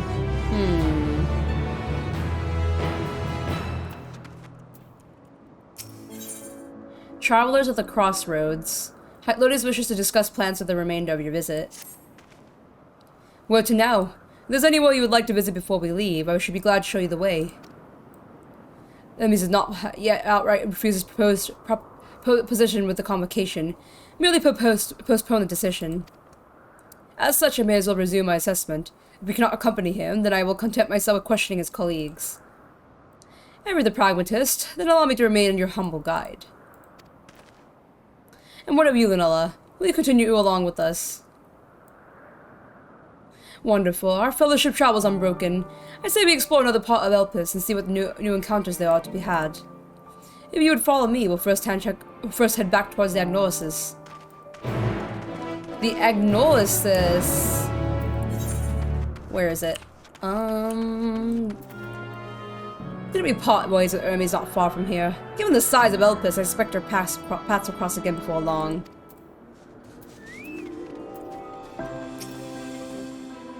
From here we follow the path northwards to Notonius. There we'll find one of the newest who will facilitate travel between the islands of Elpis. First-time travelers must be accompanied by someone with the requisite permission, which I have previously been granted. We will need to use device together once, and henceforth you will have to leave it used freely. Shall we? Yeah, okay.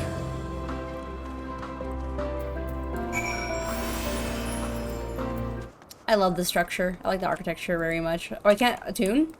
Oh, it's not something I can attune to. Never mind. EMET-SELCH.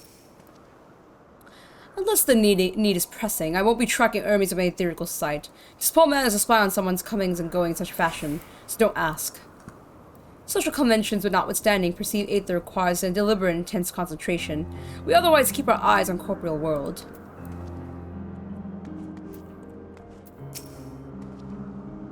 Here we are, Notonius. This news will take us to Kalimelos Zephyros, the western land. It's right there, looming large over us. Step this way and we can soon admire the view from above.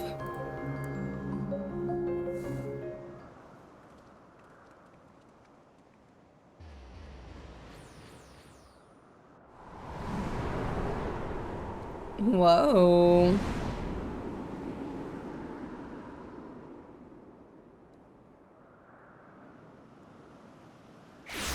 Alright, fancy teleporter.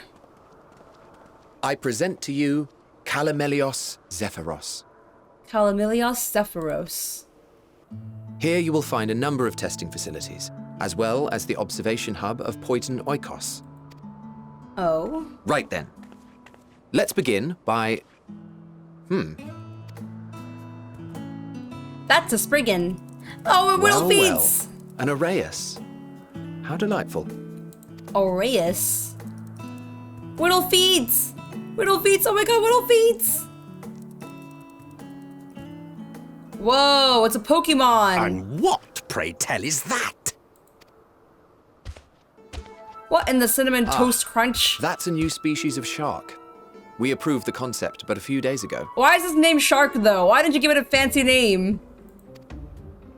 Sharks are among the most popular sea creatures. Rare is the day when someone does not submit a new concept. At first, they were largely orthodox, consideration given to such things as size and environmental impact. And then a whimsical someone thought to bestow it with flight, another superior intelligence. And then the floodgates burst, concepts with multiple heads, or arms and legs, and so on and so forth. It was getting absurd. A part of me wanted to tell them to go away and find something else to create, but in the end, I couldn't deny their passion. And here we are. Sir? That one's charging right at you.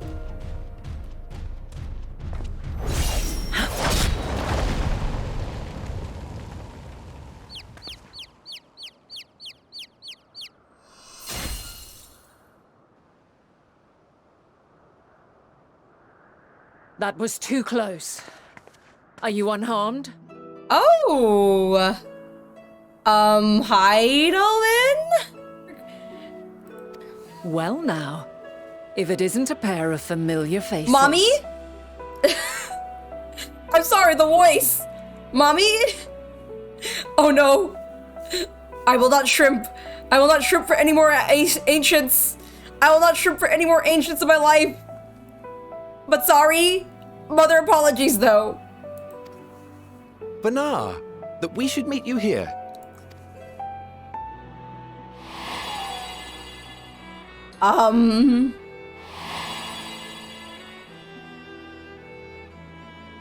As I mentioned earlier, the better part of the convocation holds that when we retire is when we return to the star. Well, she is not among said majority. Even after stepping down, she carries on with her work. Banar is her name, and she is the previous Azem. What? What? She's Azem, mommy? She was the title of Azem before? Whoa! Oh shoot! Oh shoot, oh shoot! It has been a while, Hythlodaeus. You look well. I already like her spunky personality. I already like her. I feel like she's cool. I feel like she's gonna be a baddie. Less so, EMET-SELCH. I dare say the lines upon your brow have both deepened and doubled in number. Dang, why you roast his scrunchy, his wrinkled face like that? Leave my depressed mans alone. A shame for one so young. You must make an effort to frown less often.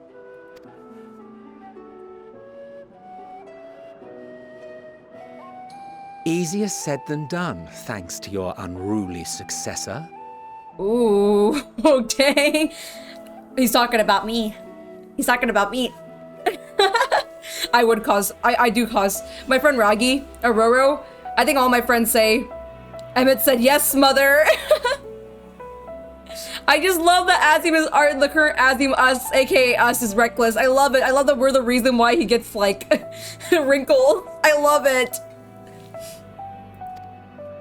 How is she, if I may ask? Incorrigible as ever. Rushed headlong into a volcano on the brink of eruption just the other day. I should be glad to share the tale in its entirety later, if you're so inclined. Rushed headlong into a volcano on the brink of eruption. My Azem is a baddie. I love her. Huh, you know I am. Yes, mother, you are. I'm glad you're proud of me. I'm so happy you're proud of me. Now then, you are? Cat. Cat, thank you.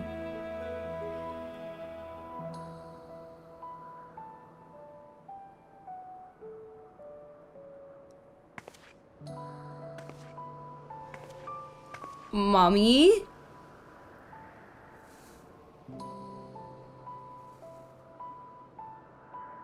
I say, have you perchance come from the future? What? Now what made you sense that already? What big brain? How are you so big brain, Rina? I'm you, but smaller. I'm you, but just a bit teeny. Perchance. Perchance.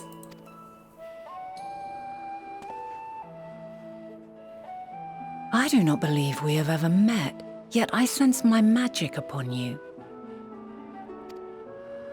Therefore, if I wove the enchantment, I could only have done so at a later point in time. What the heck? You are big brain, Mina. What manner of magic is this, if I may ask? A traveler's ward, of course. It prevents the corruption of one's ether. That sounds rather like the blessing of light. Does it protect you from enthrallment by primals by any chance? So Rina was given some sort of blessing as well? I'd say it sounds like the blessing of light. I see you are not ignorant to its presence. And while there are many protective spells, the one you bear is unmistakably mine. Was my light from you, Venat? Mommy? Mommy, was my Hold light from on. yours? From the future? That's absurd.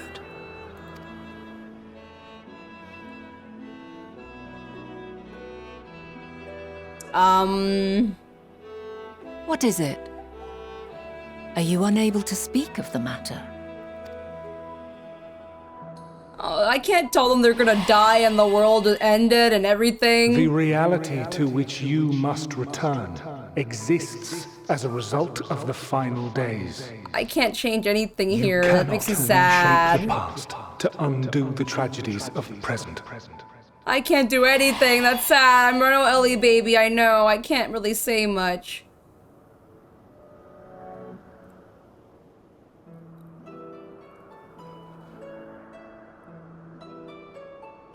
So, your actions here will not change your history, but they may yet affect the course of ours. Oh, I see. What if we do anyways? I don't know. I don't think we can do much here. I think it's not... We can't really change the past that much. I don't know. I agree with Ellie, baby. How very exciting. I'm quite fond of delving into the unknown, and there's naught more unknown than the future. I like Until Venat, a though. moment finally arrives, we cannot know for certain what will come to pass, regardless of our supposed foreknowledge, so you needn't worry for us. More importantly, that you should go to such great lengths as to travel unto the past bespeaks the gravity of your quest. Will you not reveal it to us? Mayhap we can be of aid to your cause.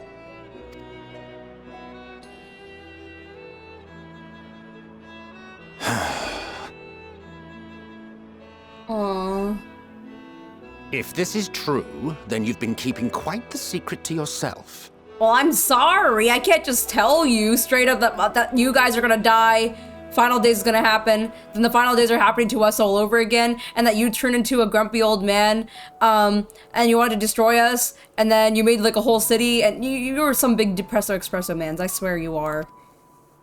As a representative of the Convocation, I will hear it all. Your identity, purpose, everything. Okay, I'll tell you about myself. No worries. You made Emmett angry. He is angry.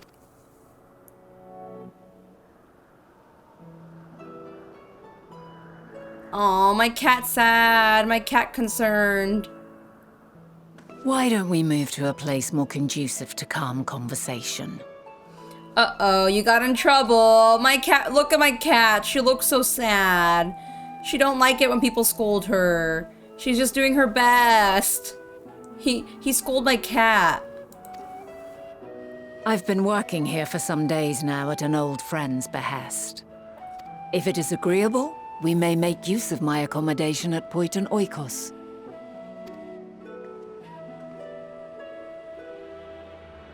Oh, my cat looks so sad. She just doesn't know what to do. We were meant to meet. I am certain of it. I think so too, Vina. I like you. Else I wouldn't have marked you so clearly, and sent you unto myself in the past. Marked me? I mean, actually. Well, then again, the marking is from Hydaelyn, right? But I know you are the heart of Hydaelyn from confirming for Shadowbringers. So does that mean you guys are just the same being at this point? But in this point of time... It's precisely the sort of mischief I would get up to. And quite inspired, if I do say so myself. But like, at this moment in time, you are Vina. You're not even Hydaelyn yet.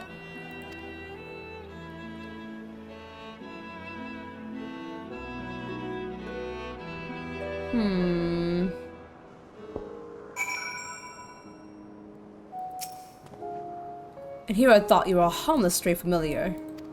As far as I'm concerned, this nebulous talk of the future, this and changing history, that can wait. First, I mean to find out exactly who you are and what you hope to achieve here. I am simply Cat, sir. Why do you talk to me like that? Why do you look at me like that? I am just a cat doing my best. I don't like your attitude, alright? I'm gonna beat you up. I'm gonna tell Azem to beat you up. I'm gonna tell my Azem to beat you up for no reason. I can't click on him. Oh my god. Future. Our future. I'm deadly curious to hear more.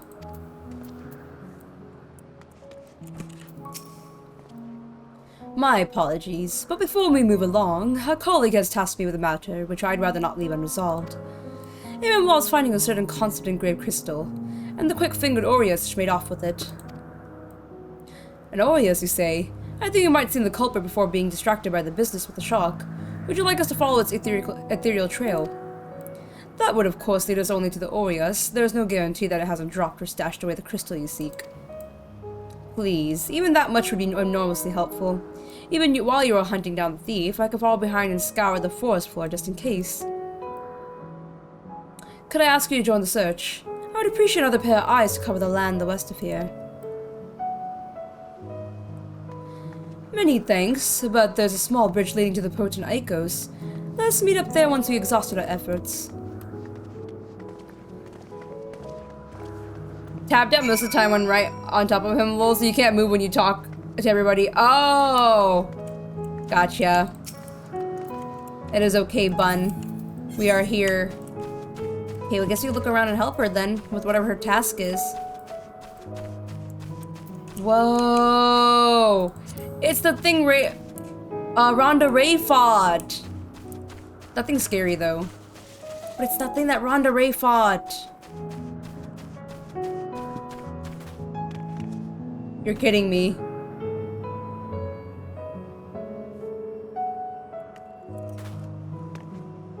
Why was it in between these two rocks? What? Okay. Concept crystal found. I don't like that. Worst quest. I don't like it. I felt insulted. I felt very insulted. We're gonna pretend I didn't circle around this like 3 times before finding it. Very soothing. Yes, EMET-SELCH. The problem you present is vexing enough without adding to the old azem into the equation. As she wonders why these lines up upon my brow grow deeper, when she herself wields the hammer and the chisel. Hytlodius. The azems built mentor and student are forced to be reckoned with. Find them to be a delight personally, but they have a habit of making EMET-SELCH look as if he's a bit down on a sour grape. Anyways, hello, mommy. Our last few searchers returns. I'm afraid the Oreos no longer had the crystal. Nor was I able to find it as I followed its wake. I don't suppose you fared any better. I got you a concept crystal. The crystal. Well done. Yes, mommy, I'm a good cat. Please praise me unlike this bun. Please praise me. I am a happy cat when someone praises me. Wonderful. Now I can focus on your tale without that missing concept nagging my mind. Have you always had a knack for finding things? I'm often been asked to do so. Traveling and searching go hand in hand. It's a common fetch quest thing, Vina. You wouldn't understand. I'm kidding. Oh, you too! Some of us seem destined to always be searching. For ourselves and for others. So you do understand? You do get it, Vina? Oh my god, you're the best, Vina. I feel like we're gonna be besties. Long ago, when I held the seat of Azem, I was forever trekking back and forth across the star in search of answers to people's problems. Naturally, the need for such journeys has lessened considerably since I trusted the position to my whimsical successor. And I am still eager to come running should our old acquaintance or new interest require my personal attention. That is what brings me to Elpis, in fact. Many times has my presence been requested, my opinions sought concerning the habitat of this or that and that creation. Agreeing to help locate the missing crystal and was a minor distraction, which now promises to become a major revelation. How strange and wonderful it is the way one thing leads to another. Wouldn't you agree? I like when things are all together like that too. My favorite thing. Oh yeah, is it gonna be the same? Okay, yeah, it's the same thing. A past not yet come to pass. Vina is in a cheerful mood. Thank you again for your timely help. Now then, 'tis time I return the stolen property. If you would go on ahead into my accommodation, I would join you as soon as I have attended that task. Follow that path straight ahead to the building atop of the slope. I have the entire place to myself, so we can speak without fear of being disturbed or overheard.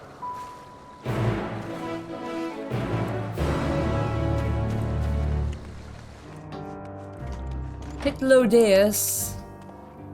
You needn't be nervous, Ramina. Those white robes mark as her one of the fair and impartial reasoning. Aside from the emissary, Elidibus, such garb is worn only by those who have stepped down from public office to serve as advisors. Whatever you have to say, she will listen without judgment. Oh, so that's why she wears the white robe. Interesting. Yes, this will be far more comfortable than interrogating you on the side of the road. Okay, so yeah, I'm maybe a lot nicer, EMET-SELCH, than like screaming at me. I am a good cat, don't be mean. Welcome to my temporary abode. Please make yourself at home while I put on some tea. Give me some nice tea, I love tea. I like having tea every day, pretty much.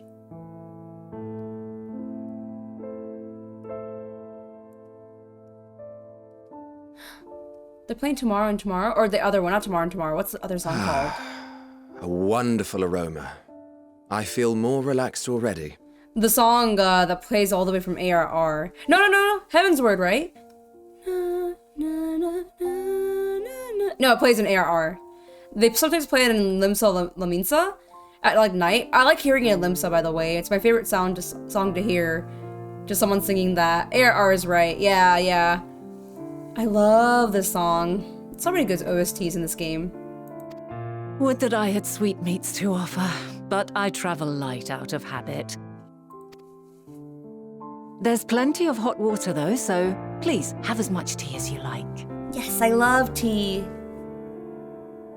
Now then, will you tell us your tale? I can't reveal too much though, Vina. I could only say so much.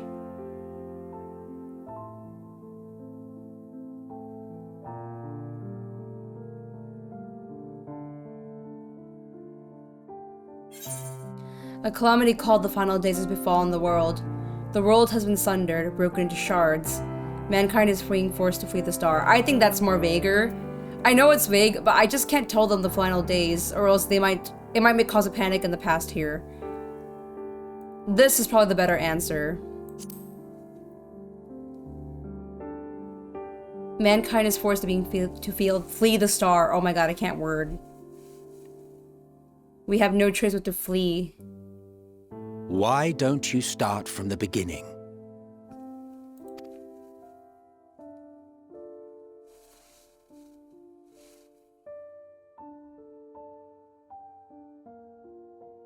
So I guess I'm telling the whole story.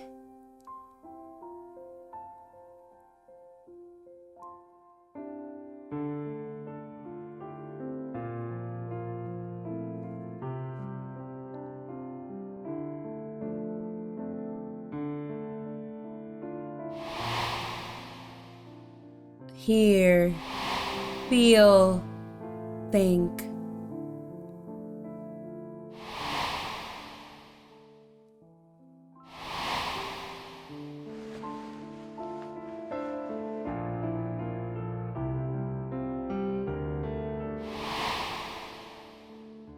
Oh, we even talk about the EMET-SELCH.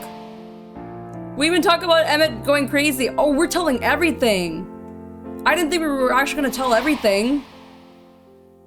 And then up to Zodiark.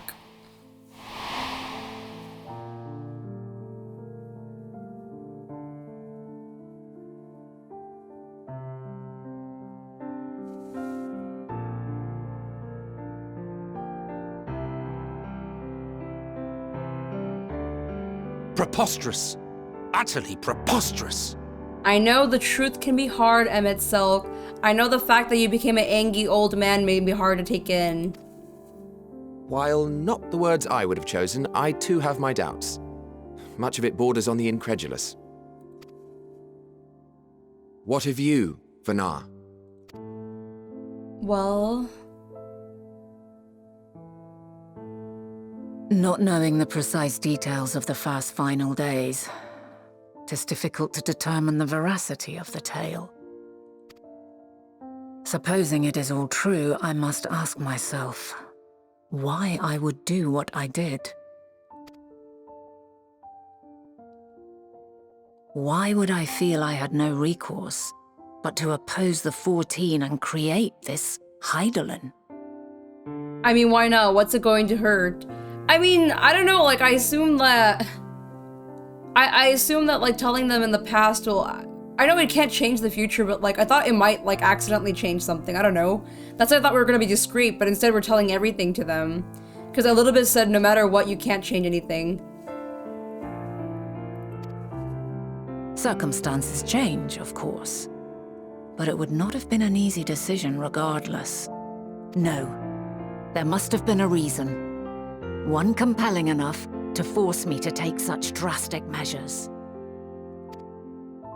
Then there is the Elpis flower, which I said would serve as a guide. You keep saying I, but I keep thinking that's Hydaelyn, not you. I know you are Hydaelyn, but technically you're VNOT right now. That it's of import to your mission is plain. But your presence here leads me to believe that this place also holds significance. But what could it be? What are we meant to accomplish? Might it not be simply thus? In the future, whence she came, the final days could not be averted. Mankind has no choice but to flee the star. By alerting us to that eventuality, perhaps you wish to pave the way for other futures. Theoretically speaking, it is a possibility. Yet if that were my primary objective, I see no reason to guide our friend to Elpis specifically. The capital in Amarot, or even my own home would be more logical destinations. That's true. But I think we were sent to Elpis because of Hermes? We'll find Hermes here? Or because you guys are here? True, true. I note also that Hydaelyn did not specify a point in time to which she must return. By this, it may be inferred that it was not critical that we should meet. Alternately, she had reason to believe that our paths would converge, coincidental though it may seem. This is quite a puzzle, and we do not have all the pieces. Hardly any, but we do have one immutable fact. If the final days are indeed as described, they will bring death to all that I hold dear.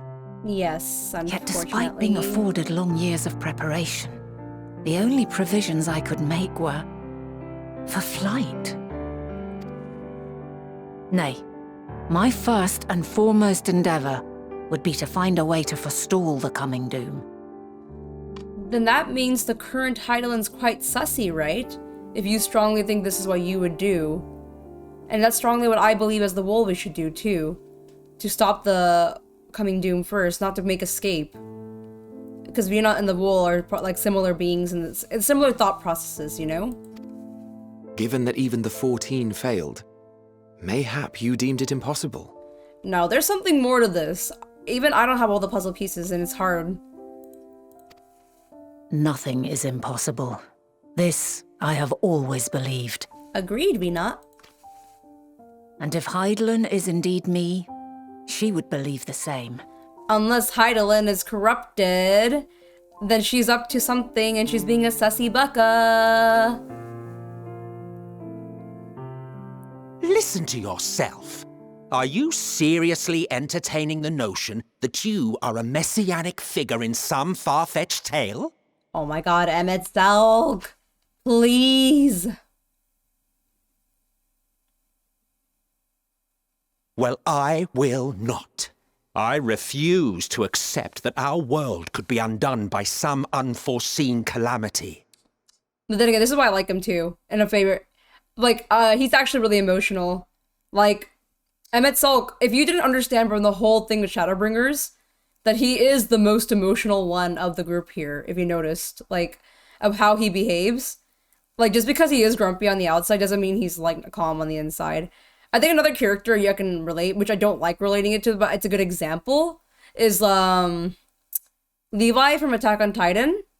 You know how Levi is, how he appears, how he acts, right? It's very brash, very serious, very harsh. But then the author himself stated that Levi is the most emotional character in the series. He is the most emotional, is what he said. And I agree, Levi is. Have you seen, like, the OVA for Attack on Titan, spoilers or whatever? The specific OVAs for Levi in Attack on Titan, if you've seen them, you'll understand what I mean. Tsundere. Yeah, he's just a big son. EMET-SELCH is just a big old son. He's the most emotional one here at this table.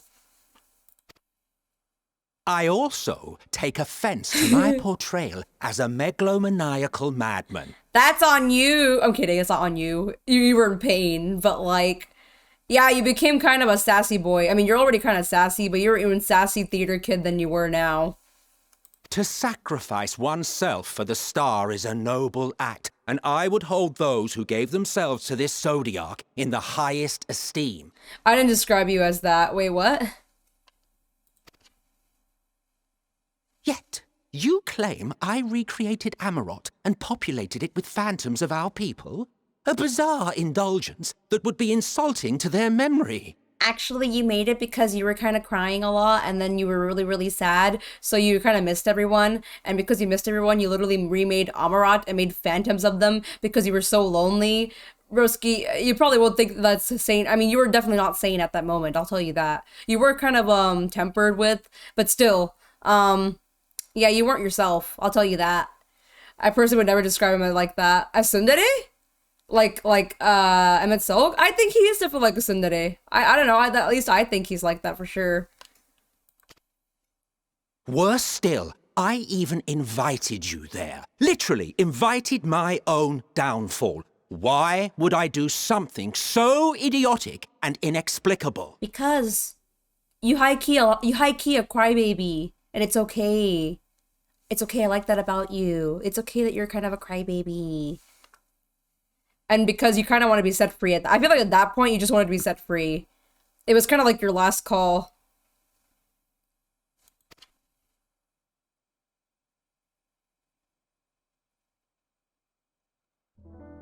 Now, I will allow that the hypothetical task of restoring our world would be daunting in the extreme. The thought of having to bear such a burden for 1,000 lives horrifies me. They're but I would Amarot. never forsake my duty. I would never forsake my brethren. See? You can hear emotion in his voice. You can just hear it. You can hear him being more emotional right in this line right here. He breaking a little bit. Yes, drink your tea. Oh, okay, no, you're having headache. Don't drink tea, just rest there. You do not know me. Fair point. I only know you as the Wool, so, I only know you from, Shadowbringers, frankly. I've had my fill of your fiction. I will return to my duty, and you will not bother me again. Yeah, okay. Very well, then. It's okay. EMET-SELCH! Wait! Go calm your bestie down.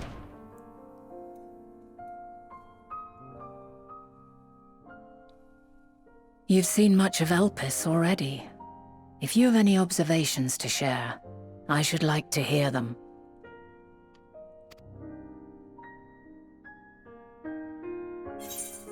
Dynamis is key to all of this. Yes, that is the person already. I'll read the others, though. Hermes and Medion are somehow involved. I'm still trying to make sense of it all. I think, to me, definitely the first one that came to mind. I think Dynamis is the key to all this.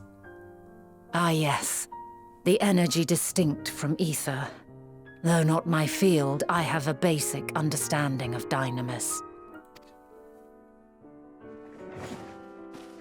With that settled, it is time for action. Thanks, Vina. The missing pieces of the puzzle are here, I'm certain of it. And when you find them, the picture my future self has painted will be complete. and you will have your answer. I sure hope I will. But suffice it to say, I will aid you in your quest. You've been aiding me in my quest, but you know, the future version of you for some reason. By the way, Vina, I don't trust the future you. I feel like current you is probably really, really honest and really nice. Future you is very sussy, I'm not gonna lie, Vina.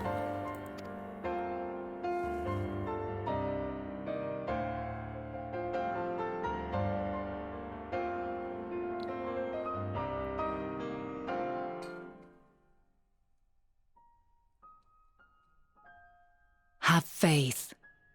If EMET-SELCH is the man Azem described to me, we've not seen the last of him. Oh, I know, don't worry, Vina. I know he's not gonna, he didn't mean what he said. He walked off, angry, but I know he doesn't mean what he said.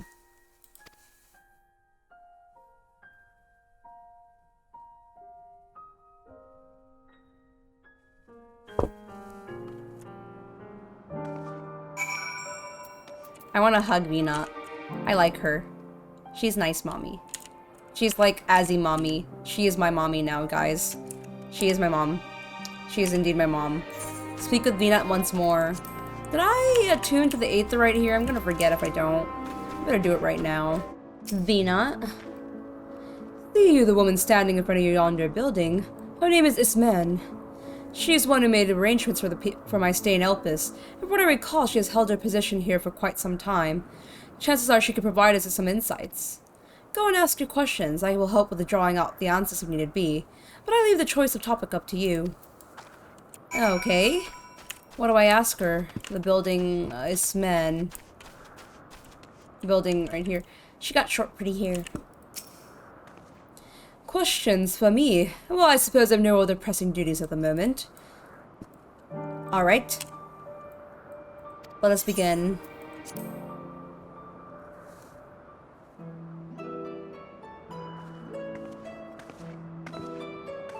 Greetings, this man. My friend here is desperately curious about Chief Hermes, and I was wondering if you might indulge her. Certainly, Mistress Renat. Anything I can be of service. What do you wish to know? What kind of person is Hermes? What are Hermes' interests? I want to know more of his interests, since I kind of get a gist, but I mean... Let's see what more of his interests. His interests? Well, he's an authority in flying life forms and has expansive knowledge of living creatures in general. Is that what you wish to know? How would you describe him as a person? As a colleague? He's a quiet man, reserved, you might say, occasionally somewhat poor with his choice of words. His reticent nature, however, does not prevent him from carrying out his duties as chief overseer. Hope that answers your question. Was there anything else? How long has Medium's been here? Actually, I want to know how long Medium's been here. I cannot rightly say, as the chief's personal creation, Medium has not been subjected to observation and study like other concepts. So one day she was simply there. And what do you make of her abilities? I understand she is highly unusual familiar, and able to read emotions and communicate directly with one's mind. Exactly how she was created with that talent, however, is a mystery to me. My apologies, I wish I could explain her nature in more depth, but I have not had occasion to discuss it with Chief Hermes. Do you wish you knew him better? Do you trust him? Do you trust him as a person? That's always important to know. I beg your pardon. I've known Chief Hermes for many years. Though I cannot say we are close, we have never withheld information to the detriment of our duties, if that is what you mean. Forgive us, you seem to have veered slightly off course here. Is there perhaps someone else who could tell us more about Medion? Oh, my bad. That would be Timaeus. He has a similar expertise with flying concepts and is more than eager to discuss the subject. You'll find him conducting his observations on the banks of my stream, somewhat to the east. Oh, and unless you take a particular joy in rambling discourse, I suggest you keep your questions concise. We shall keep that in mind. Thank you for your patience and your insight. Think nothing of it. If there's aught else you need during your stay, please do not hesitate to ask. Alright, so be concise when talking to him. Come, Linella. I think we take enough of this man's time. Okay, so be straight to the point then with this guy. Got it. Our investigation is off to a fine start, wouldn't you agree? From here, I propose we'll split up. I shall continue making inquiries with the resident observers, if you could track down the colleague its men mentioned. Although I felt compelled to take the reins of that previous conversation, your fearless style of interrogation will eventually lead you to the answers you seek. My fearless style? All I ask is that you watch your footing around the stream. We can make it back here once you finish speaking with Timaeos. Is my style of speaking really that fearless? I thought I was talking normally. Was I being too direct? I'm out here thinking I was talking normally. Maybe I'm not normal when I talk. Oopsie. Yes, I am Timaeos. But please keep your voice down. You'll startle the birds. Alright, we got this. We got this. I will be direct and concise. So what is it that you wish to speak about? Is it true you're an expert flying creations? What do you think of Chief Ermi's flying creation? Okay, straight to the point. Chief Ermi's work, a worthy subject indeed. Those beings that soar high with the claws, majestic and graceful, and ever favorite of creators. Oops, my light. There we go. Even now, with so many varieties in existence, the flood of newly imagined concepts continues unabated. What sets the Chief's creations apart, however, is how they benefit from this boundless knowledge of the celestial realm. Words that climb so high that they disappear from the view, others to traverse the boundless sky in moments, and all without riding the currents. I know none save he can conceive of such marvels. Even we who would prize elegance and form above all else are dumbfounded by his genius. Why not mimic his process? Medion 2 is a marvel, then. About Medion. My opinion on that matter would be superficial at best. Despite my admiration for Medion as a concept, I've never delved too deeply into the inner workings of her nature. I know that she has a gift for communicating via emotions, but otherwise her abilities are a mystery to me.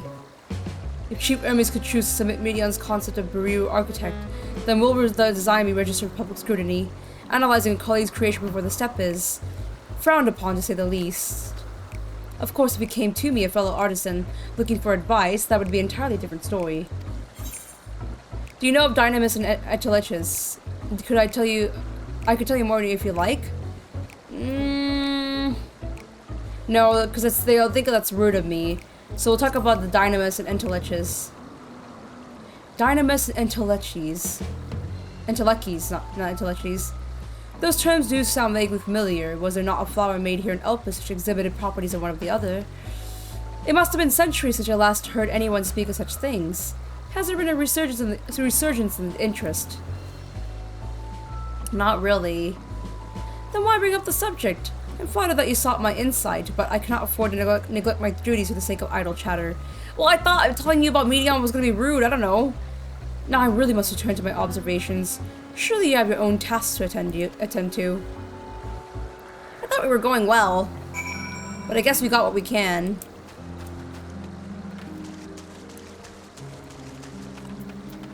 Vina, I think I got some information. More about Ermes and Medion. Medion still remains a huge mystery to us.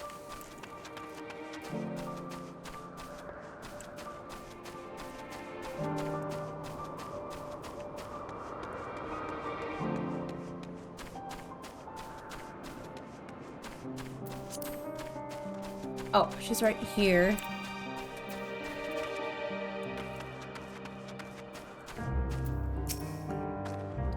Back already? That was quick work. You were obviously clever enough to head off above any of that rambling as Spainus mentioned.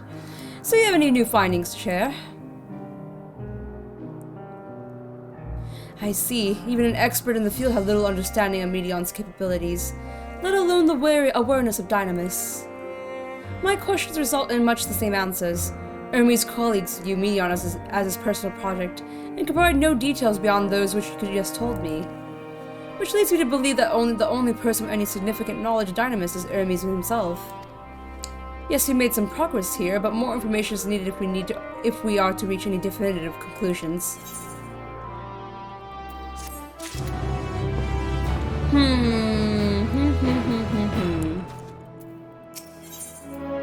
Witness to the spectacle. Rina is musing over your recent findings.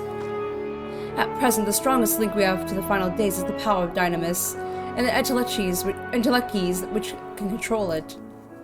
Yet most scholars are only vaguely aware of these terms, let alone study them in any depth. Except for Hermes, it seems. Thus I am inclined to stay at our current course and learn all we can about the Chief Overseer and his familiar. And on that subject, is there aught else to note you can tell me about Medion, aside from her unorthodox method of communication? There are more like her. She has sisters. She and her sisters were created to journey the stars to search for intelligent life. That's right, there's multiple of her. There's more than one Medion. I rather wish you had mentioned that earlier. In any event, would you care to elaborate?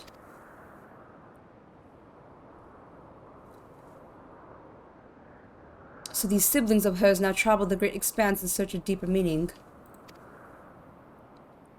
Thank you. Though the mystery hand remains unresolved, I feel you touched upon a vital clue. One we should keep in mind as we continue. Next, I propose we take ourselves to Perpetua Crystalline, not far from here, just follow the path to the west. There we go. Speak with me not again. This tower and the one further along are both part of Perpetua Crystalline, the facility where they archive all Elpis observational and testing records.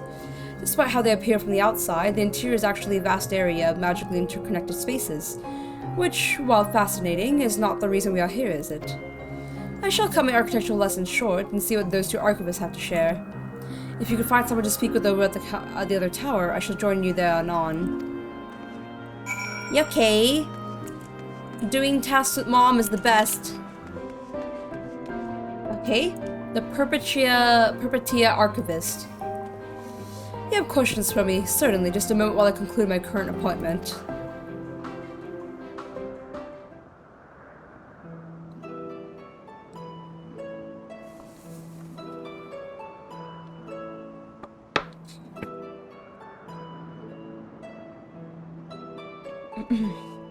Indeed. So you could provide a comprehensive log of those behaviors, so we could then have sufficient data for our official records.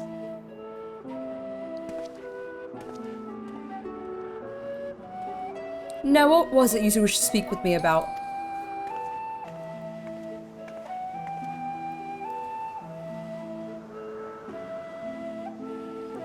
The Chief Overseer's personal research project, and by that I assume you mean Medion. Such undocumented studies are difficult to track. After all, hardly a day goes past without seeing a researcher trailed by one creation or another. I'm afraid I cannot tell you exactly when Medion appeared, only that she now spends much of her time at Chief Ermi's side. Although I do recall an interesting tale my dearest Caine shared with me.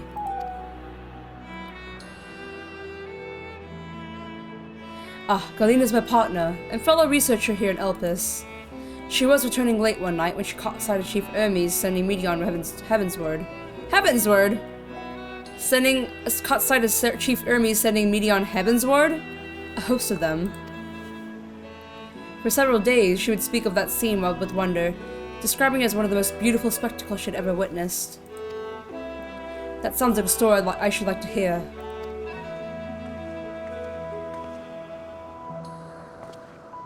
Mistress Raine, I thought you had only returned to the surface. Permit me to thank you again for your invaluable contribution to our concept placement proposal. Welcome back, Zeph! Welcome back.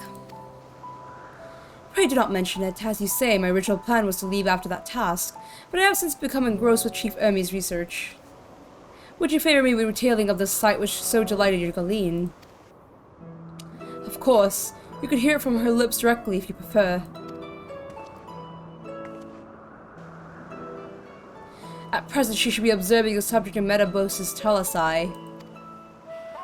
She does enjoy her time there, watching the sea creatures hunt and play, gazing upon the salty waters of the world's oceans, recreated such sublime detail. I imagine you must find similar joy in indulging your boundless curiosity, Mistress Raine. Even though such pursuits must continually and regretfully delay your return to the star. Indeed they do. 'Tis a rest well deserved and long overdue, I should think. How greatly have we prospered with the wisdom you accumulated during your travels as azem. And what would Elpis be without your earlier academic work? The theories you developed served as basis of many techniques still used today. A man is a creature of contemplation, but none embody the natures which much enduring passions as you. I dare say there's not a soul alive more worthy of a return. I shall rejoice the day you depart on your final journey. I will be honored. Well, shall we take this opportunity to meet with Caine in person? I guess so. We'll meet Miss Caine. Then allow me to reconfigure the door to the archives here. It will take you up to the Skyway, and spare you the need to avoid hostile concepts on the ground. That would be the most helpful, thank you.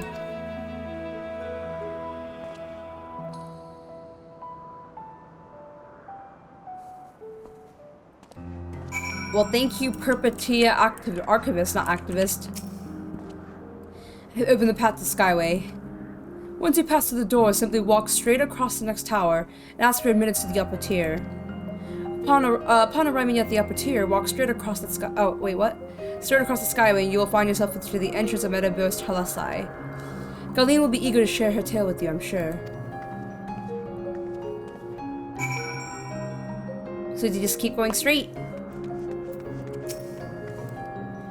How ahead is still part of Perpetua Crystalline. We'll need to ask for the passage through the upper tier. Okay, so not much is important. Mistress Readout just passing through. Then allow me to prepare the path. If you need further assistance, there's always an observer or two out on the upper Skyway.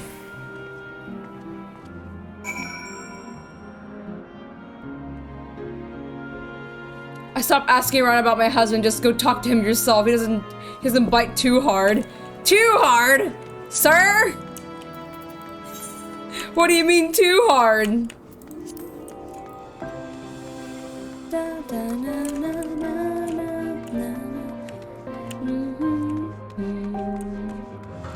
Hello, unhurried observer. Don't mind me just pushing up my invisible glasses by habit. Mistress Readout, I was not told to expect we would have prepared an official welcome. Please, there's no need for fanfare. I only wish to speak with Caine. That might be arranged. Yes, Caine, of course. I will inform her immediately. But she may be engaged in a testing phase. You could be in for something of... wait. Should I let her know your business is urgent? That won't be necessary. This lovely view will keep us occupied until she is ready to receive us.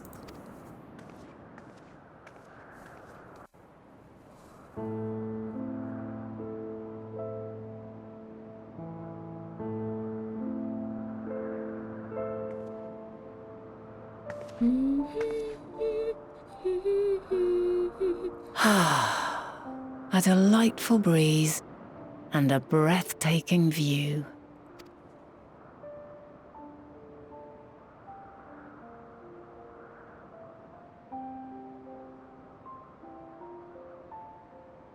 What is it like in the future? Is the world still a beautiful place? You could say something like that. I think beauty is the eye of the beholder. But at least the 14 world is very, very nice. I mean, I like it. We got more creative, we got more places. In your world, everyone's seen as one, I guess. But in our time, there's different locations. People kind of separated, but it kind of made it, in a way, it made like unique. It made us all unique and stand out, you know? As beautiful as ever. Some parts, yes, others not so much. It's more beautiful here. I like the middle one. Because in some areas it's beautiful, and some it's not so much. Dark hidden places, rife with danger. Those have an altogether different, but no less powerful sort of appeal. Yep, like I said, beauty is eye to the beholder. While we wait, will you not tell me about your adventures? Well, not the portentous events which led you here, but the simple delights all your own. By learning about the future world, I may gain insight into future me's plans. I enjoy Project Crystal. I think I used that one. My go-to for like HD pictures is actually Fairy Daydream. Or Fairy Dream. The Project Crystal is a good one though. I think I use it for like when I'm taking like really pretty pictures and shots.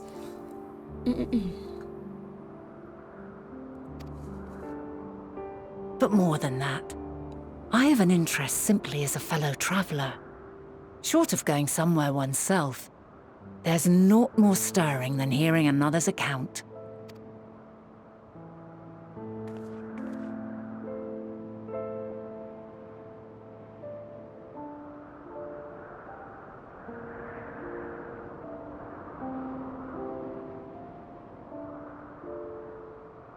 I guess we're talking together as traveler to traveler. Oh, we're having a good time! I'm just telling her about my adventures. But I like me not. Just two adventurers who always looking for new things, who's always searching. Just bonding. I love it. Incredible. Would that I could have been there to see it. Oh. Well, would you? Yours is a harsh and unforgiving world. Yet in spite of this, your brethren hold fast to their virtue. Indeed we do. To know that the light of mankind's potential still shines, even in that faraway place, it gives me heart.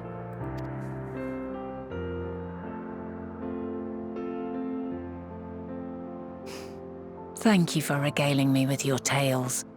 I will treasure every word. As you know, I was once a scholar.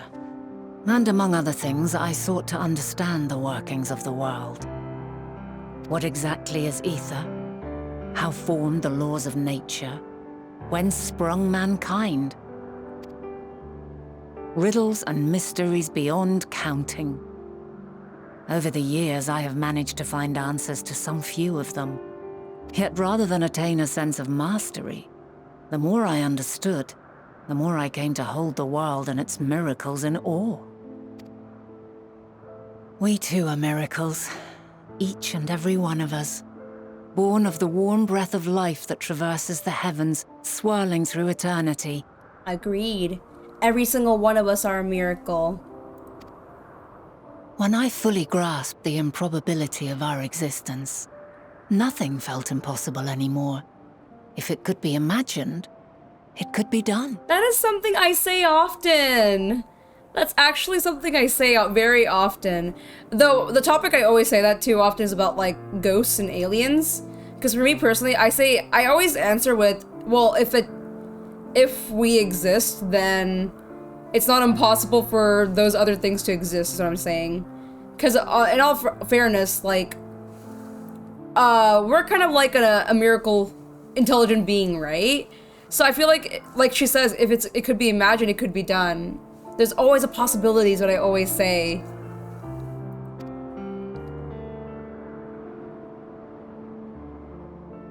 A passion swelled within me. An epiphany dispelling all preconceptions of what was natural and true. And a presence without. Immense, yet intimate.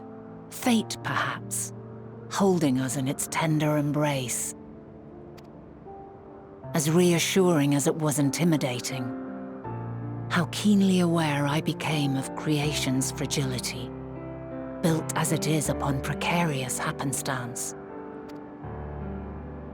I was overcome with an irrepressible urge to know the world more intimately, to hear its voice, feel its breath. I ventured forth on a journey that very day, so very long ago now.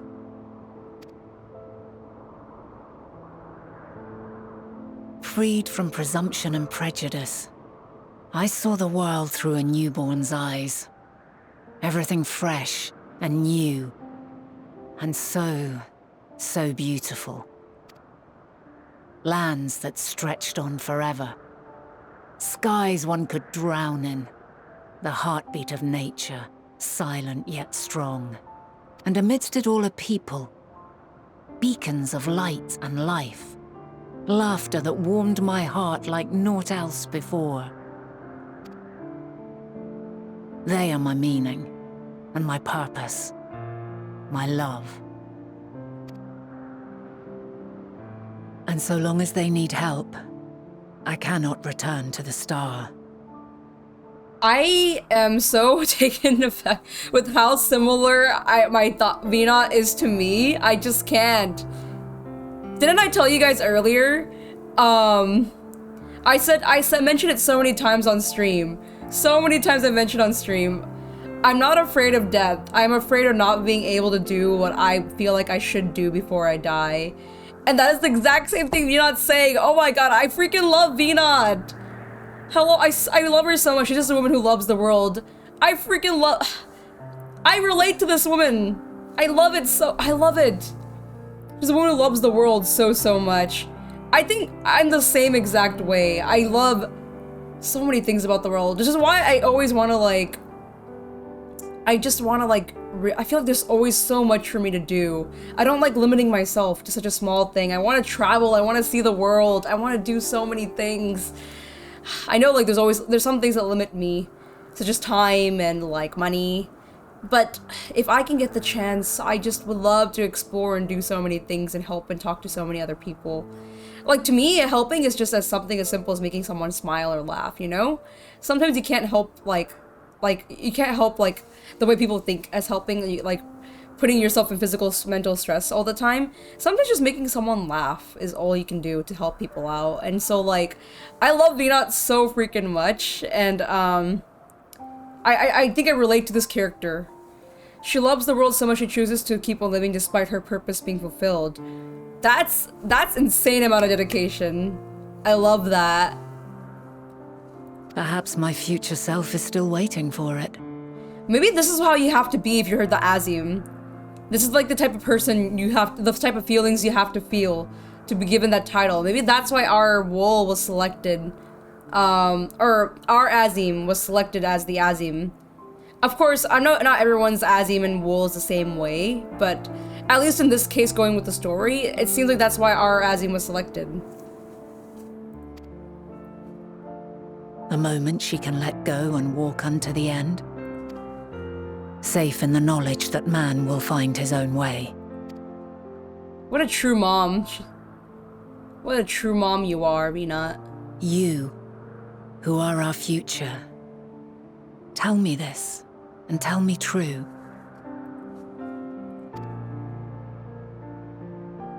Has your journey been good?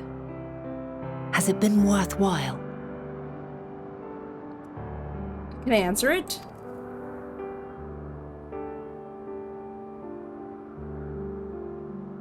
Can I please? I thought it would give me options. I love this. I'm sorry, I had to take a picture. Pray forgive my lateness. Ma'am, I was gonna give my answer. I was gonna like give my answer and get all emotional. You know what? That's actually for the best. That's honestly for the best. Let's keep going forward. We don't got time. My observation subject was rather irritable, and it took a while to settle it down. No need to apologize. Your work takes precedence. Besides, we had a pleasant conversation in the meantime. You're too kind. Now then, I'm told you wished to ask me some questions. Indeed. I've an interest in one of Hermes' creations. Meteion. You witnessed a host of them take flight, yes? Oh, that! Yes, yes, I did. As I walked along, I spied a bright light climbing high into the southeastern skies. Then, in an instant, it was gone, like a shooting star, only rising rather than falling. But then another shot up, then another, and another. Intrigued, I made my way to the edge to investigate. And who should I spy on an isle to the south but Hermes and Meteion, the MAMAA, rather. She sounds kind of like Lise. I can hear it too, actually, now that you mention it. I wasn't paying too much attention to the voice acting right now. But now that you're mentioning it, it does sound like her. There were lots of them, and I realized they must be the shooting stars that I'd seen. A dazzling spectacle indeed. Have you spoken with Hermes about this? Oh, yes. The sight left such an impression on me that I approached him about his mystery project the very next day. Alas, he said that he couldn't reveal anything just yet, that he needed to conduct further tests. It shouldn't be long now, though. Oh? He often returns to that isle, and I have a feeling he's nearing a breakthrough. Is he now?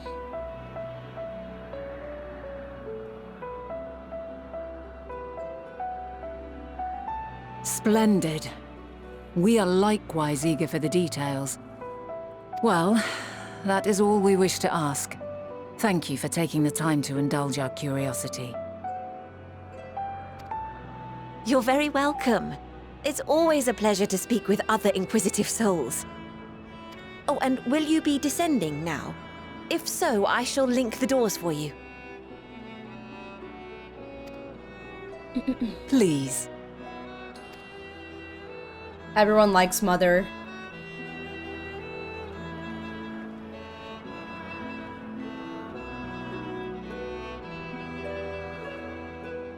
Mother, I must give her a hug.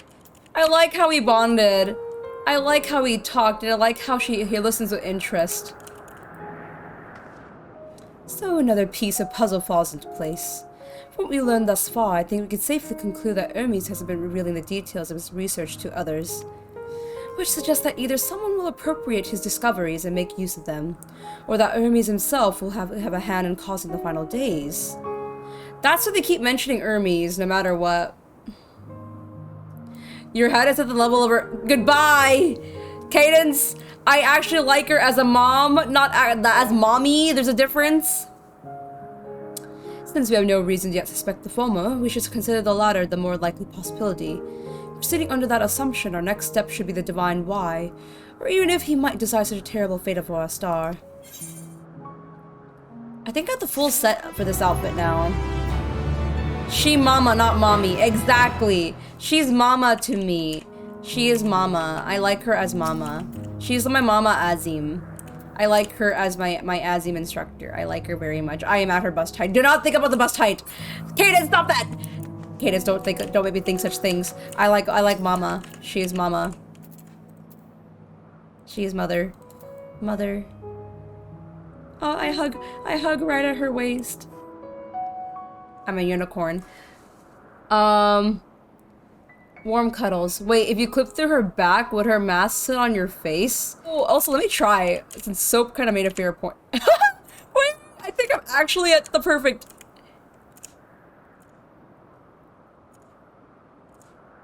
No,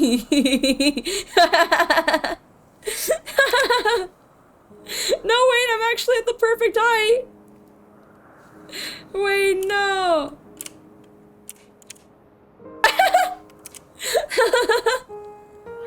I can wear her mask. Mommy, I am sorry. Worthy I was back. I should like to visit the site from which Hermes sent forth the MAMAA.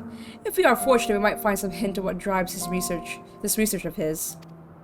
What? This is a good point to stop. Wait, I'm gonna cancel the quest then. Hold on. I will cancel it. I will cancel it. Hold on. Wait, can I cancel this quest? Can I cancel this one? Hold on. Hold on. I'm gonna cancel it. I'm gonna cancel this one. Can I cancel it? Very well then. We will stop here and look into Medley next stream then, which is Sunday. We will look into the Medley, everyone. I will vibe here as the cat I am. Alright. Thank you guys so much for joining me on stream today. I much appreciated. It's been a good stream. It's been a good Friday. I had a good time. I really liked hanging out with Venat. I really like Venat as a character. I was very sus because she was Heidelin, and I was sitting here thinking I wouldn't like her. And here I am in love with her. I straight up was like, there's no way I'm gonna like her. She's Heidelin. I don't like you, Heidelin, you know? but I really do think we're bonding with her, and I'm happy to bond with her. She is definitely my azem mom. She's confirmed azem mom for me. Thank you for stream. Thank you for joining me on stream. Thank each and every one of you lovely lights for joining me on stream today. Much appreciated, you guys. Thank you so much. We are now Heidelin fan club. We are all Heidelin. Well, I am Venot fan club. Vina. I am Venot fan club, not Heidelin. I don't trust Heidelin yet. Our Heidelin. I trust Vina. I do trust her. But yes. As always, whatever it is for you, day or night, make sure to drink your water, take care, and bye-bye!